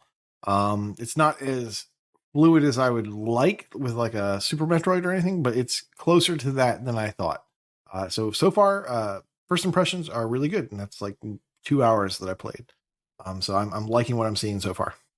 Was there any Santa water? No Santa water. Yeah, that loses a star right there. Unbelievable. Slacking. It was in development hell, I guess. All right. That was a lot of stuff we covered. Whew. It was. Whew. Good job, y'all. All right. Y'all. I like that late night delirious recording. That was fun. Almost like we meant to do it. Always.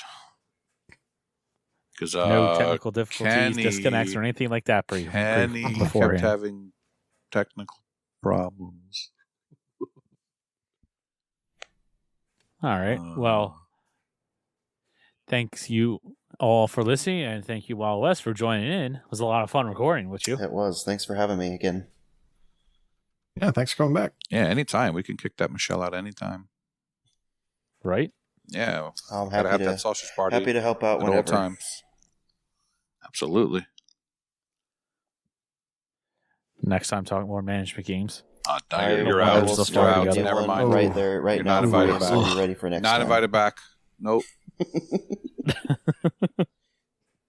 All right. Hulk Well, must smash.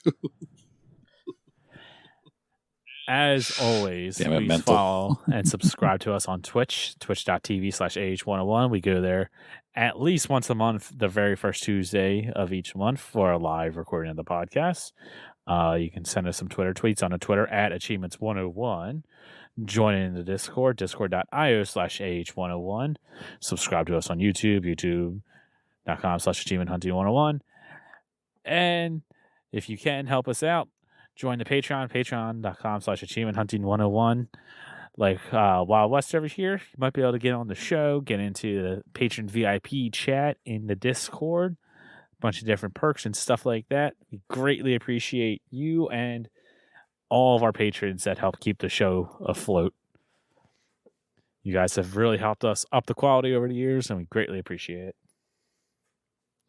But with that, thank you all for listening.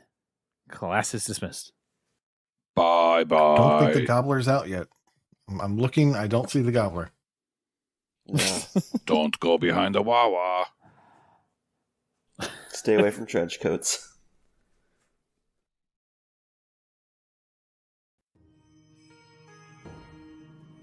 The Achievement Hunting 101 podcast is proudly brought to you by Achievaboo, bamboo for all your achievement hunting needs. We know that picky pandas prefer premium perfect bamboo, so we ensure nothing but the finest quality. Achievaboo's growers start at the source, scoping out the finest soil to plant only the most luxurious bamboo. From there, we sprinkle the soil with hand-ground Dorito crumbs and sprinkle it with our secret combination of water, electrolytes, and Mountain Dew to ensure quality growth from planting until harvest. It's this combination of love and gamer fuel that sets our bamboo above all others. So if you're a panda who needs some extra energy for marathon gaming sessions, look no further than Achievaboo, made by gaming pandas for gaming pandas.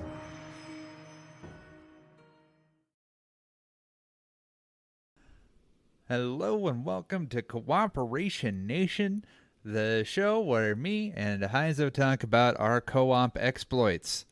I'm Vulgar Latin, and with me is Ahayzo. How you doing today? Not too bad. Good. So we took a bit of a break in between the Gears series. We talked about Gears 1 and 2.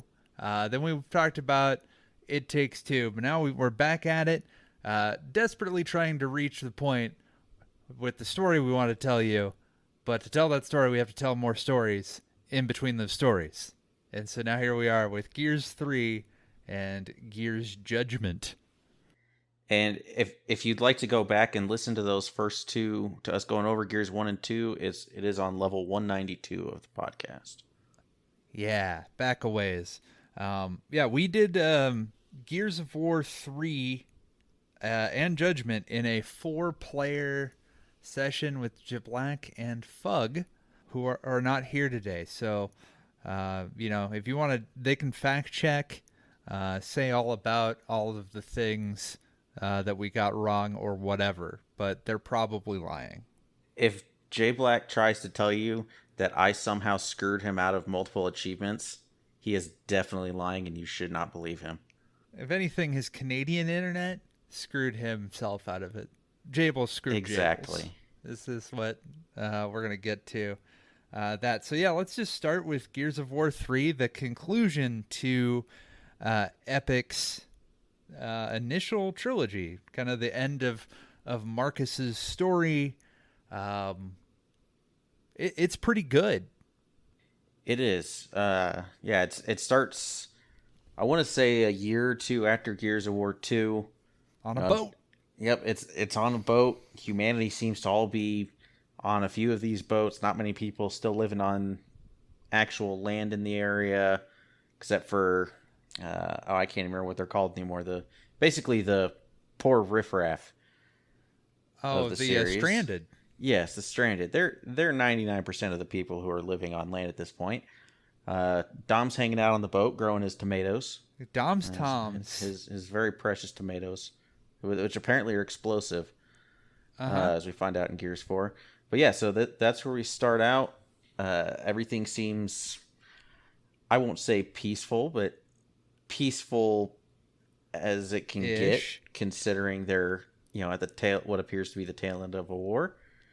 And it's all about it mostly focuses on the Lambent, which are kind of a mutated version of the Locusts. They show up a little bit in the first game and the second game. They have major plot points, but they're not really there for a lot of it. And they're sort of the main enemy here. Yeah, the Lambency is revealed to be the big bad of the series all along. And I kind of hate the Lambent a lot of the times on insane difficulty, because Lambent explode. And it just, when you're out on insane. We played this legit on insane. Like, no chicanery or anything, though we found out we could have used chicanery, and we're a little upset about that. Yeah, we started out on arcade mode. We tried to do, most people who've played through Gears of War on insane, or at least have considered it, know about having some of your players play on insane, some play on casual, make it easy. We couldn't figure out how to get that work. We found out after completing the entire campaign on 4-player insane difficulty that it's because only one of the 2 campaign modes actually supports doing that. You have your standard mode, which is the Gears of War everyone's used to, and there's arcade mode where there's points you get for kills and doing things. You get modifiers you can unlock by progressing in the game and unlocking achievements, your infinite ammo, your opponents can have chicken heads, all sorts of stuff. And if you play on arcade mode, you cannot split up your difficulties. We did not know that, and there was an Onyx medal for specifically beating it on arcade, and so I figured we'd get some bonus experience out of that for Jay and Fug, who had not reached their level achievements yet. And then we found out at the end that we could have just split it up into 2 runs, which we could have done that much faster. For at least a couple of the sections, that definitely would have been nice. But overall, I don't actually recall us struggling a lot with this game overall. There were definitely some parts that did it, but overall, there were some parts. There's a part with Cole early on where there's gunkers where I think you just instant die if you're player 4. I don't like the gunkers just shoot a wall of explosive goo at you, and you'll just explode, and it'll just instantly give you on insane, and you can't pick them up. So, and then you have to restart the checkpoint, which is ziplining down. And I don't know, that one took a wing and a prayer. There was a really long level with the submarine. That took a while with the armored Kantai, who are the new enemies, and the Cerapedes. Those were the 2 that I remembered the most. Yeah, those are definitely the ones that come to mind too. The first time we meet the armored Cantus, and like you mentioned, the zipline with the gunker, because it wasn't just a one-shot. It was before you even get off the zipline, which you can't control yourself or slow yourself on. Before you're even off of it, the gunker has already launched his little ball of lambent whatever, and it's landing right at the spot where you're landing from the zipline. And you kind of just have to get lucky and hope that he shoots a little earlier or later than usual. Otherwise, you're going to die because you're on insane. So there is no down but not out. Yeah, gunkers are the worst. There's other ones too. There's they probably have names. There's the guys that like grow out their spines, so they're really long boys. There's all kinds of things that they add to mix up the gameplay. The centipedes are also really terrible. They're armored centipedes that have a glowy bit at the end of them. You have to shoot that to get all the way to the head to break each segment. But if they catch you, they pretty much instantly kill you with their electric mouths. Yeah, those three enemies I would say were... I probably wouldn't put the centipedes in the same category, but Armored Cantus and the Gungers, I think I would put in the category of they legitimately made those sections unfun. I had a blast with the rest of Insane, but those sections in particular I did not enjoy at all. Yeah, the Armored Cantus have to be exploded. There's no other normal weapons don't kill them. So I did find though that if you are good with a torque bow, you can, as they're screaming at you, you can just, be like Channel Hawkeye and Legolas and just shoot that torque bow right into their mouth and it'll instantly blow up their head. So I got put on that duty. Yeah, we were very lucky. You were good with the torque bow because the rest of us sure as hell were not. Yeah, then just, all you got to do is just pop out and say you failed this city and just shoot it, and then boom. They do that. The other duty I had was the running duty. So in Gears of War 3, there are people that are also turned lambent, and they turn into... I mean, they're not called zombies, but they're zombies. They're like the 28 days later zombies. And they run, and you get quickly overwhelmed, and especially on Insane, they take a lot of bullets, and you just can't take them down easily, and you get overwhelmed. What I found, though, and every level that has it has a section that kind of works, but the one that I found that I remember the most is there's this big fountain. It's a big circular fountain with a clear runway.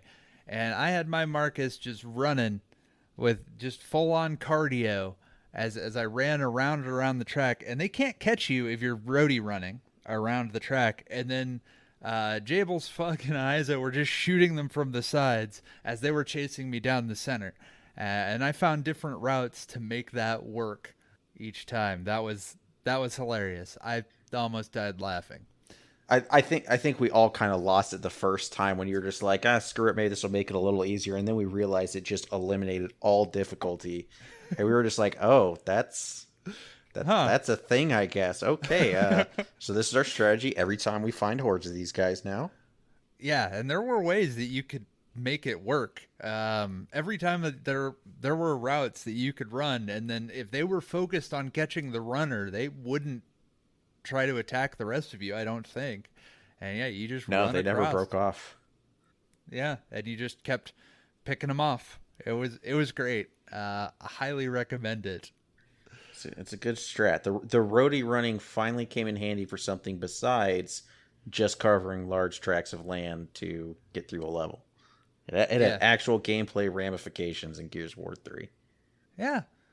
We also did Rom's Shadow, which is the DLC kind of mini story campaign. I have nothing really to report except you get to be the Horde briefly. I thought that was neat. That was a lot of fun. Yeah, you get to play, was it one of you as Rom himself, the boss from Gears 1, for those who don't recall. And then, a couple random goons. I think there was... Maulers. I think one of you... Yeah, there was a couple maulers, dudes with shields, giant flails, all that. It was a nice kind of variety compared to the usual Gears of War formula where, there's 4 people and you guys might find different guns, but overall you're doing the same thing. But all 4 of these characters had different movesets, different abilities. It was completely different. Didn't have to do it on Insane. You did not, thank God. Some of those parts I'm not sure about. Yep, and you get to meet all of your old favorites from Zeta Squad. All of those old standbys that they keep telling me are relevant, like Min and... Yeah, that was pretty much it. Yeah. You had Min. There's your callback character, and that was it. He's got the codes. He can open the door.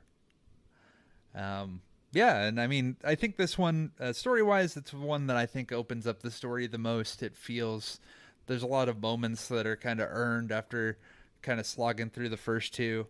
And I'm not slog, but like the first two don't really have stories per se. It's then this one, you've been with some of these people a while. That some of the moments in it, they get you. Yeah, Gears 3 is where they really hit their stride. I mentioned it in the last recording we did for 1 and 2, but Gears of War 1, it knew what it was trying to be. It was trying to be the rah-rah bro-fish shooter, chainsaw go burr. Like that was what it wanted to do. It had a story, but it wasn't all that great. But it did the gunplay really well. The actual gameplay itself was fantastic for the time. Gears of War 2, they started to pull back away from that a little bit, add a bit more to the story.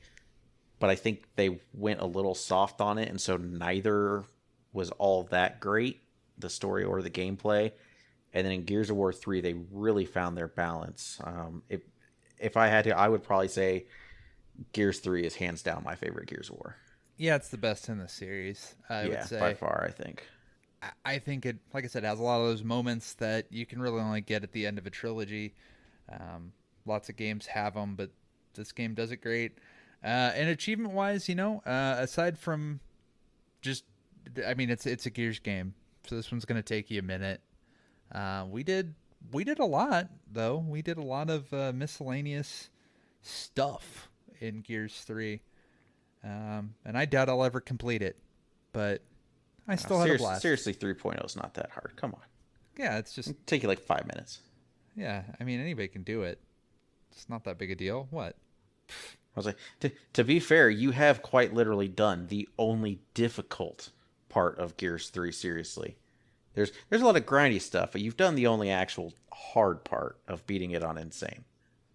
Well, yeah, but then I got to do all the other stuff. Oh, actually, looking through the list, the Lambent Berserker. That's another part we had a monster of a time with. Yep, I was wondering if you were going to bring that up. I was going to, if not. I'll let you explain the fun of that nonsense. So the Berserker is back in Pog form, and this time it's like same as it was. It just runs, but it leaves a trail of corrosive goo that will just melt your face. And then I think you're just supposed to shoot it, like when its chest opens up, and you shoot it, and you shoot it, and you shoot it, and you shoot it, and you shoot it. And that's it. I don't know how the hell you're supposed to get through it, to be honest with you. I think, especially when the game, I don't know if this was because we were all playing on newer hardware or what, but sometimes would just spawn us down below the map, where like we couldn't do anything and couldn't move on. That happened once.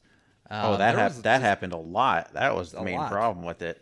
Yeah, because I do recall that fight being incredibly difficult. Probably the hardest part of the game, even back when I was playing on the 360 around release.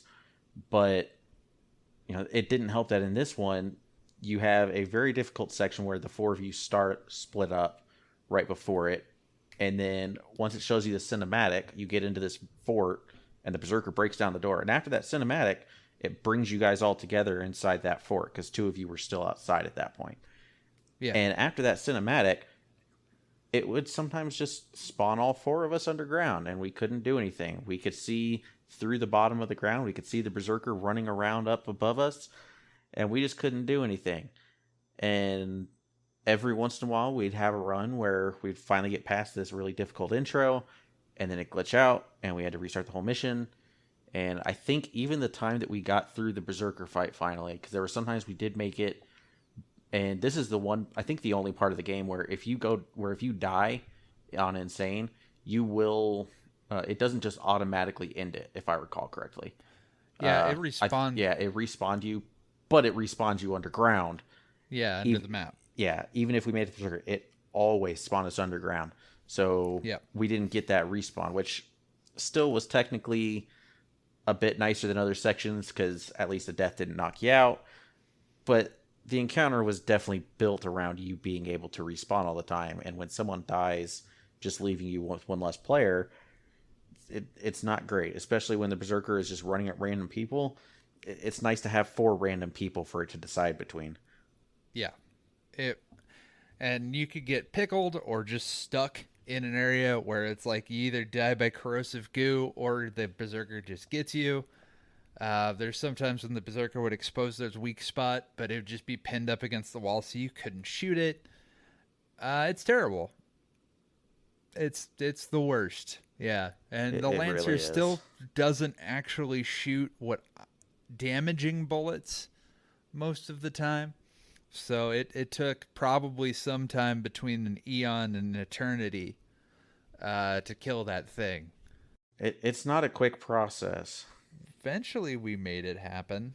And then the last thing of note I remember is that we finally beat the final boss.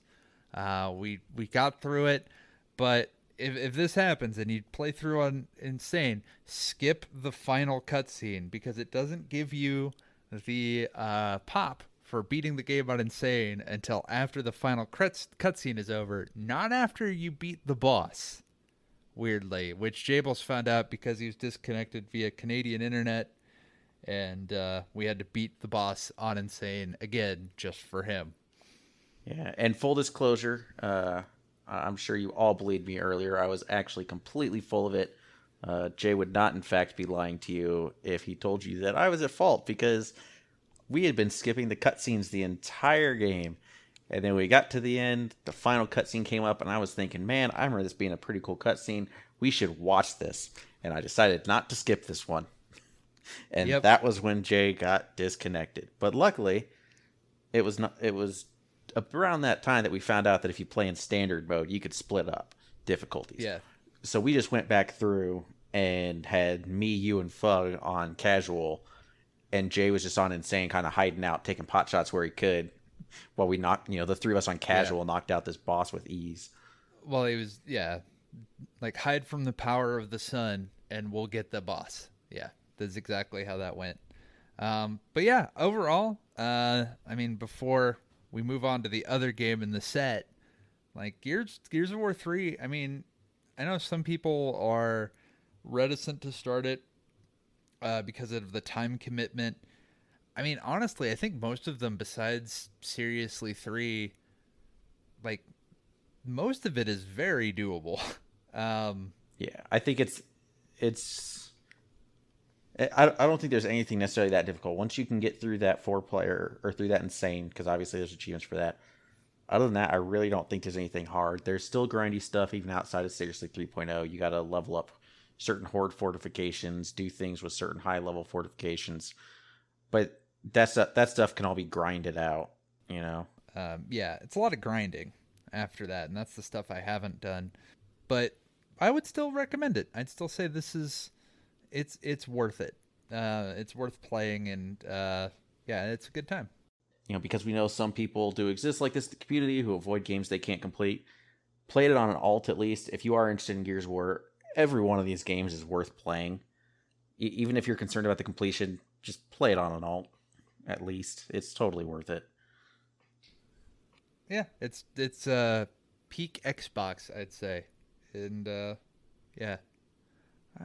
I'd also after all this, I guess we decided that we still weren't done, and we went on to Judgment.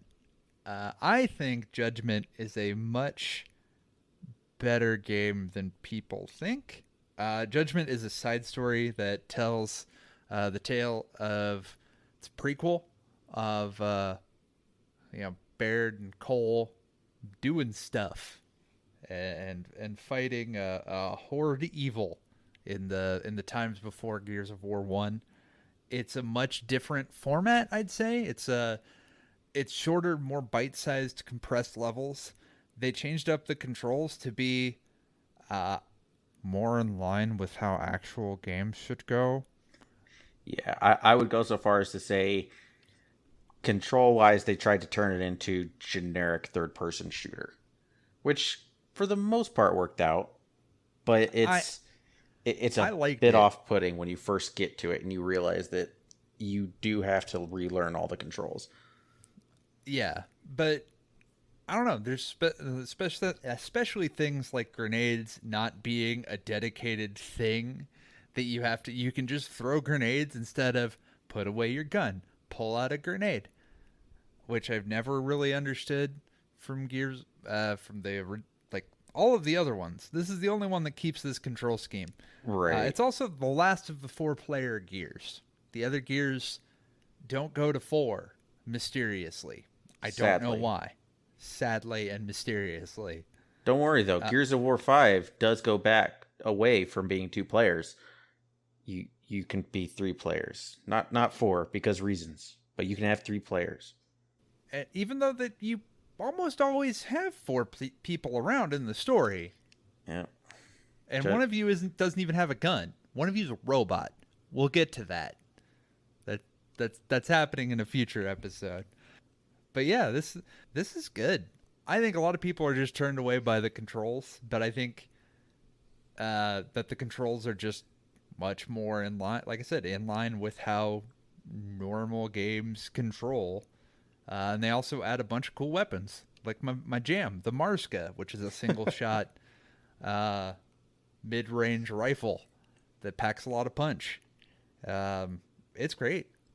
Yeah, I really enjoyed it. I agree with you entirely. It gets a bad rap that it doesn't really deserve.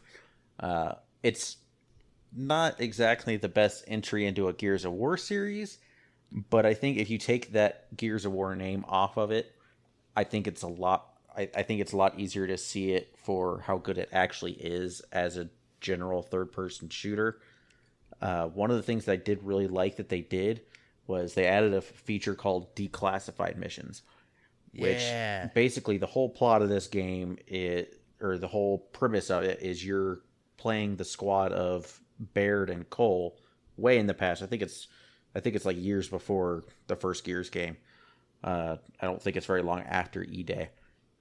But you're being court-martialed for disobeying orders all over the place on this big mission you did, and every chapter is it's technically just a flashback. Like it's you explaining to whatever military guy is currently trying you what happened. And so you have these declassified missions where you'll get to a certain point in a level and you'll go through and you'll have this option to turn it on. And it's a classified piece of information from your mission debrief that you can choose whether or not to basically reveal it in your trial or whatever. And if you choose to, then it adds some extra layer of difficulty. So it might be, okay, we weren't going to tell anybody that, we only use locust weapons during this section because we're not supposed to do that. But if you go turn on this declassified mission, you get like this voiceover from Baird explaining, how they did violate these rules and all that and what it caused to happen. And it kind of shifts the gameplay a bit. Sometimes it would give you specific weapons you had to use. Sometimes it would fill the room with poison gas and you had to get out within a certain amount of time. Maybe you'd have to get a bunch of headshots, but it added a lot of variety to it because every level has one of these. And it's never the whole level, it's just a specific section of that level.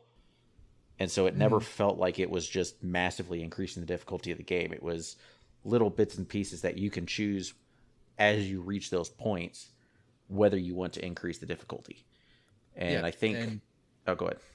Oh, well, and the insane or the seriously achievement is for doing these declassified missions. So it is by far the easiest one, the easiest seriously to get, in my opinion, of any Gears of War, or as far as the combination between difficulty and time. If we're including time in the factor, then I think it takes the quickest, easiest combination. Because in this one, there's not 2 campaign modes, so you don't have to get confused and find out that you actually went the wrong way to be allowed to split your difficulties. We actually ran through this game twice. I believe it was me and Fug ran Insane on the first time, while you and Jay did casual, and then we did all the declassified missions during that. And then in the second run, while you guys were on Insane, we did that again for the levels where we were missing them from when you guys were on casual. But we also went through and got the stars, which are basically point-based rewards you get at the end of every level. You got to make sure you don't go down, get a bunch of kills, headshots, gibs, whatever. And luckily there's cheese for that, where if you get to the very end of a level, you can pause the game, have your casual players quit, and then rejoin and pick Insane this time. And when you finish the level, they won't get credit for beating it on Insane or doing the Insane declassified mission, but they will get credit for getting all 3 stars on Insane. So we only had to worry about that in one run. Thank God, because, man, some of those levels took a lot of tries to get down.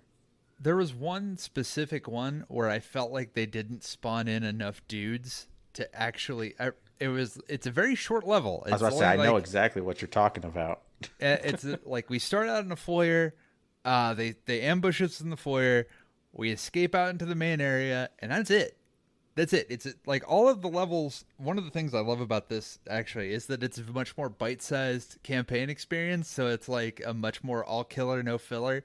So it's just like, okay, then we did this, and this. There's not a lot of stretches in between. Because there's some levels in 3 that I feel like are overlong and overstay their welcome. And Very much if so. you quit out, you have to start that thing over again. So this, we had definite stopping points where you could be like, okay, we're going to stop here. Or there's not that much more left to go. But that one level, there weren't enough dudes. Try as we might, we could not get 3 stars no matter what we did. Even declassifying it, whatever. It just did not give us enough points. I don't know how the heck we got it to go, but thankfully we only had to do that the once. So, if I recall correctly, that was actually, running through that was actually where I learned that not only are enemy spawns randomized in Gears of War, or at least in Judgment, what enemies spawn in are actually randomized, because we would have runs where we would get swarmed by Locust in this little room, or not Locust, the basic soldiers, I can't think of what they're called, just regular old Locusts with Lancers. Not the Wretches. Wretches too, though. Those were the other one. So sometimes we'd have these Locusts with Lancers, rappelling down off the balcony, and that would be the enemies we fought in that room. And then other times we'd have Wretches jumping over, and that would be what we fought. And there would be anywhere from like 2 to 4 boomers and grinders coming in from outside. And you had to get kind of lucky on what you got, because you needed something that you could kill quickly, not be worried about going down but not out. Get Gibbs if you can with a shotgun. Try and get headshots on as many boomers as you can. It took a little more RNG than I care for something like that. And I think looking back at it, I don't think that section in general is that bad, but I think just how long it took for us to get the required luck, I think we were all a little frustrated by the end of it. Yeah. I think we actually spent most of the night trying to get those 3 stars that day. Yeah, and it's a throwaway section. Like, we could have been able to just get it, but it was just that we were not able to do. And yeah, the only other one that I remember is that you're on top of this roof. There's a lot of like horde adjacent elements in the story mode where they're just like, okay, set up your defenses. Here you go. And this one's on top of a roof. The declassified mission is to make it super foggy, so you can't see what's really coming. And that one was a pain. Like, there was just not a lot of places for the insane player to hang out so that they wouldn't die. It was just gross. It was a gross level, and it took us multiple tries each time that we did it. Yeah, it was not great. That one, I would say that was the one that we struggled the most with, because unlike that previous section where we were trying really hard and just constantly failing to get 3 stars, we were struggling to even beat this section at all. And it's one where I 100% want to give credit here. Anybody who asks, Fug will tell you that he's not very good at these kinds of games, but I will say that section specifically, especially with that declassified mission, I think even when you have a 2-2 split of Insane, I don't think that you're surviving that section without everybody being pretty good at the game, because there's nowhere to hide. There's a tiny little room right behind you where there's like an ammo pile for you to restock at, and there's like 1 torque bow you can pick up and a couple nashers. There's really nothing in there. It's really small. There's open windows all around, so people can just shoot you and get in anyways. It's not protection. You have to be able to hold your own as you're getting swarmed by every enemy type that you've ever seen in this game from all directions, and you can barely see in front of you. And I think that this is probably the most skill testing, in my opinion, one of, if not the most skill testing sections of any of the 360 Gears of War games. On Insane. It's a anyways. meat grinder. That one was rough. And then there was one where it's like you're storming D-Day. It's a beach. You're on a little boat. Oh, God. You get out of the boat, and the insane player almost instantly gets destroyed by troikas. Yeah, there's like 3 or 4 aiming down at the beach. You have no cover for a few seconds, and you just pray to God that you could make it to one of them before they get you. Yeah, if you could get to cover, we were fine. Like, we did not have to worry. But getting all 4 of us to cover was the problem. We could usually get 2 or 3. Getting 4 was something else. Yeah. So, overall, though, man, there's still a little bit I have left to do, but not in the single player at all. It's a good time. I'd strongly recommend it. I think it's great. Very much so. Like I said, it's not the strongest entry in the Gears of War series, but I think it's an okay Gears of War game. It's a really good third-person cover-based shooter, and even for the achievement hunters out there, like I said, there's an exploit you can use to get everyone the stars. The declassified missions on Insane are totally doable with 4 halfway competent players. I will say this is probably the only Gears of War game I'm ever going to complete. Yeah, because we were able to get all the Insane, the Seriously, all that. There's still a little bit of grinding out I have to do, but I mean, this is by far, I think, the most completable Gears of War there is. So if you are that concerned and you don't want to play on an alt, feel free to go with Gears of War Judgment. Well, you say that, but there's a partially discontinued. That's true. I did forget about that. Yeah. Yeah. One of the game modes, I believe this was Judgment. One of the game modes is not available anymore, I think, or not available on the correct map. I may be mixing it up with Gears 3. Yeah, there's one that unless you own the season pass, you can't play that because there's a VIP playlist so you can play it. But the one I'm talking about is called Cyberite for earning the Onyx War Supporter medal, and you can't do those anymore. That's so right. You can't get that medal. Yeah, it's supposed to be set up where you just log in, play an online match, and you get it, but that has never worked properly, whether it was Gears 3, Gears Judgment. There's been a lot of efforts to try and get that fixed. My understanding is that the representative from the Coalition support side, who had been a pretty big defender of trying to get that fixed, which was great to have on the inside. I don't recall his name, but he was, as far as I know, responsible for Gears of War 3's discontinued online stuff getting fixed.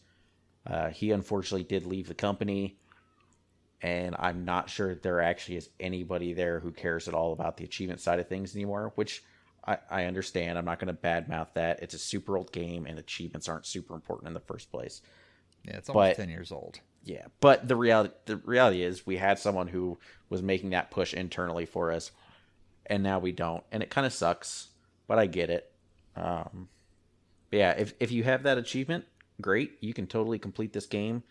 Just be aware, like Vulgar said, you do have to buy the VIP pass because at some point, one of the maps from one of the DLCs got pulled out of every playlist except for the VIP playlist, which is only accessible to people who bought the season pass. Yeah. If you bought all the DLC individually, you can't go in, you can't play this map, you can't get this achievement. Which is kind of weird. But Golden Artifacts. It's execution on museum. All players have to wear gold character and weapon skins. So, which is certainly a grind in and of itself, unless you get super lucky when you're playing through the campaign. I have a couple.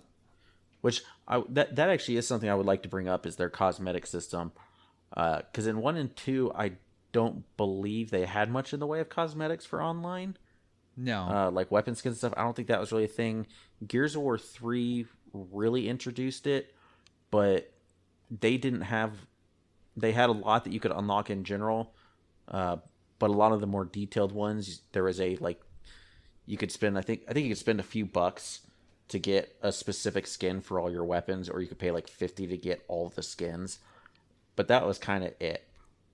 With Gears of War Judgment, you get ribbons you get your ribbons for your gibbs, your triple kills, all that. And over time, as you get these ribbons, you hit certain milestones, and each milestone will give you a loot box. And you can't buy these with real world money. It's not a microtransaction or anything. This is just their unlock system. So the more you play the game, the better you play. You get these loot boxes, and they'll have some random cosmetic in them. The gold ones are super rare, and you do have to get one of each, which is a little annoying. But you have to get the skin, and then one of each isn't exactly correct. They have to match. So yeah, you can't have 2 shotguns. You got to have a shotgun and a rifle, because you need one for both your slots. And it's got to be the right shotgun to the right rifle. That's yeah, the problem. Because it needs to be one of the starting weapons. Yeah, that you start with, so that you can pick the skin for the weapon. Yeah, it's a little obnoxious trying to get the right ones. I think the closest I've got right now, I think I've got the gold armor for 4 or 5 characters, and then I think I have no shotguns, but I've got like 3 or 4 gold rifle skins. And it's just, then the further you go, the longer it takes to get a new loot box. And it's just, you'll also get loot boxes every time you level up, which is where a lot of your stuff will come from. So that you'll get a lot of natural progress towards those. It's a little obnoxious, but it's totally doable. Yeah. If I really worked at it and did all this stuff, because there's no horde mode in this one either or anything. So it's all just multiplayer stuff, and most of the multiplayer stuff you can do in private games even. So yes, like even this stuff, like as long as everyone owns the DLC, a lot of this stuff is super doable. So it's, aside from that one achievement, if that Cyberite achievement was attainable, this would be probably, in my opinion, the quickest and probably least painful Gears of War completion. There you go. There's a nice way to describe it. I was trying to think that earlier, the combination between easiness and speed. Yeah, the least painful completion. It's still going to take you a minute, but it's not going to take you as long, and you'd knock it out pretty quick. And I think it's pretty good. They're both on Game Pass, just the DLCs for them. Well, and actually not even all the DLCs. Some of the good DLCs for 3 are available, some aren't. That's kind of a mess. And one thing we did leave out, to give a little bit of a timeline on these, just so you can expect, we were playing one, on rare occasion, 2 nights a week. Gears of War 3, I was looking at some people's achievements from the group, and it looks like that took us about 2.5 to 3 months of that to do once a week. To do our one single, all 4 of us on Insane playthrough. And then Judgment took about 2 months for the first one, and then the second, but I believe we had a lot of gaps in there where we weren't playing, because our second one, it looks like it took us like half a month. It only took us a few sessions. We probably did some over the weekends, but it only took us 2 or 3 weeks overall. Well, yeah, it was once a week for a few hours a week. Exactly. So, but overall, these 2 were, I don't know, it was a joy to do. I'm sad that Gears of 4 does not have 4-player co-op, even though most of the time you have 4 people in your squad. I mean, come on, Coalition, it's really not that difficult. But I digress. We'll talk about that one in a future episode. So one thing that I want to ask you, Devin, if you had to, because I don't believe we've actually talked about this specific aspect before, if you had to order all 4 of the Xbox 360 Gears of War games, how would you go? How would you order those, best to worst? In terms of my own personal enjoyment, I'd probably say 3, 2, Judgment, and 1. Okay. I was kind of thinking I would swap 1 and 2 actually. 2 was really good overall, but I don't know. It didn't quite hit that mix right between gameplay and story. And there's some spots in 2 that I do really enjoy. I like that they mix up a lot of the elements. You don't split up as much in 1, or as you do in 1. Yeah. So it was much more enjoyable for me in that regard. And I do want to be clear. I'm by no means saying that Gears of War 2 is a bad video game. Like the worst Gears of War 3 game or the worst Gears of War game is still a Gears of War game, and I find those very fun.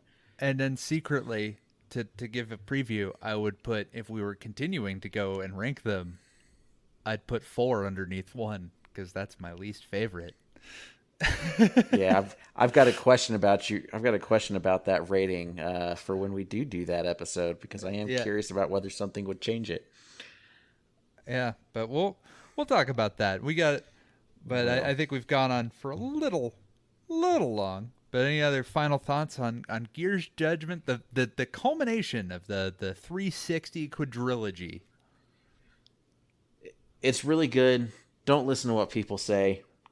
It's worth playing. Go for it. And please don't worry about the achievements. Everybody should know by now that when it comes to Gears of War, don't worry about the achievements. Unless you're like die-hard completionist willing to grind out stupid amounts of time, you're not doing it anyways. Just play the games. They're fantastic. Yeah, they're real good. They're a stalwart of the whole Xbox kind of ecosystem. And yeah, I'd say they're well worth your time and energy, and I would totally play them all again if they put in a big Master Chief collection sort of game. So I would put way too much time into that. Yeah, don't even say that though. I'm terrified at the thought of what a seriously achievement might look like. It would be gross. It would probably be absolutely disgusting. It would probably be similar to Gears 3's, where there's a bunch of medals. Only now there's way more. You got to onyx them all. No, it'd be similar to Gears 5, but worse. Oh god, because yeah, they you're hate right. you. Get 100,000 kills, 10 million assists. Yeah. Stick 500,000 people with grenades. Yeah. Please don't listen to this, Coalition. We do not actually want that to happen. Literally chainsaw every man, woman, and child on the Xbox Live ecosystem. Oh, man. Yeah.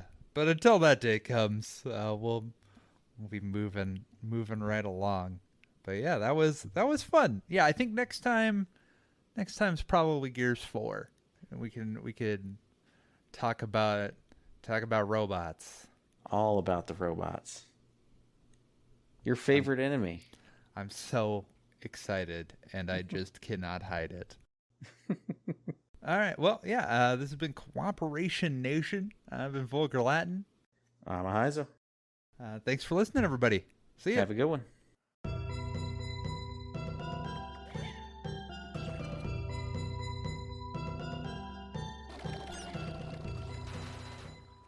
Hello and welcome to Waka's Weird Warning. I'm Waka Pale, and I had the misfortune to play Agilevic's claustrophobic open-world first-person shooter Goddamn the Garden. Published by Ratalaika, Goddamn the Garden is not without merit, but everything good about it is completely overshadowed by its terrible writing and awful achievement list. You play the role of a skeleton who gets dumped in a underground garden of failed creations by God. God in this case being a floating skull with disembodied hands stuck to a sun. Fairly certain this god has nothing to do with the Abrahamic god, but given how dumb the writing is, I can't be sure. The story and script reads and feels like it has been written by an AI trained on leet speak. It is completely disjointed, full of grammatical errors and the occasional misspelling. Given how horrible it is to speak to NPCs, it can be very tempting to kill them to spare yourself of their nonsense, which is always an option when speaking to them. Unfortunately, you have to complete the game without killing any friendly NPCs, friendly using quotation marks as some of them are real yerks for the game's only missable achievement. Goddamn the Garden is likely the most difficult game published by Ratalaika, which isn't a very high bar, but can still pose a bit of a challenge if you're not good at first-person shooters. The graphics looks like they've been upscaled from a first-generation PlayStation, and while there are multiple enemy types, most of them just try to rush you when they see you. Your objective is to escape the goddamn garden. To do that, you have to navigate through the garden and defeat 3 bosses in order to leave, which you have to figure out as you play. Nothing is directly explained to you. There's not even an obvious tutorial which can make it slightly difficult to understand the controls and the few mechanics the game offers. Instead, you have to either figure them out yourself or have one of the NPCs cryptically teach you how to play. Goddamn the Garden is not a long game. Unless you find it difficult, you'll likely complete the story in around an hour, likely leaving you with a few collectible skulls to find and killing 1000 spiders for the completion, which is excessive to say the least. The entire game only has around 300 spiders, and most of them do not respawn unless you quit the game and restart it. In other words, it will take at least 3 reboots after completing the story to get the spider kills in an efficient manner, but it is far faster than killing the few spiders which respawn when you die.